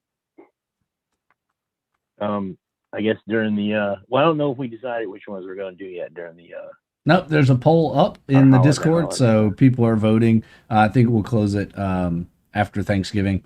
We'll leave it up until Thanksgiving, let people vote in the poll on Discord as to what games we want to run the week between Christmas and New Year's. So we'll do that. Oh, it is a late night here. Yes, it is. But that was a lot of fun. Enjoyed some Ghostbusters again. Have to do this again. Don't know what we're playing next week.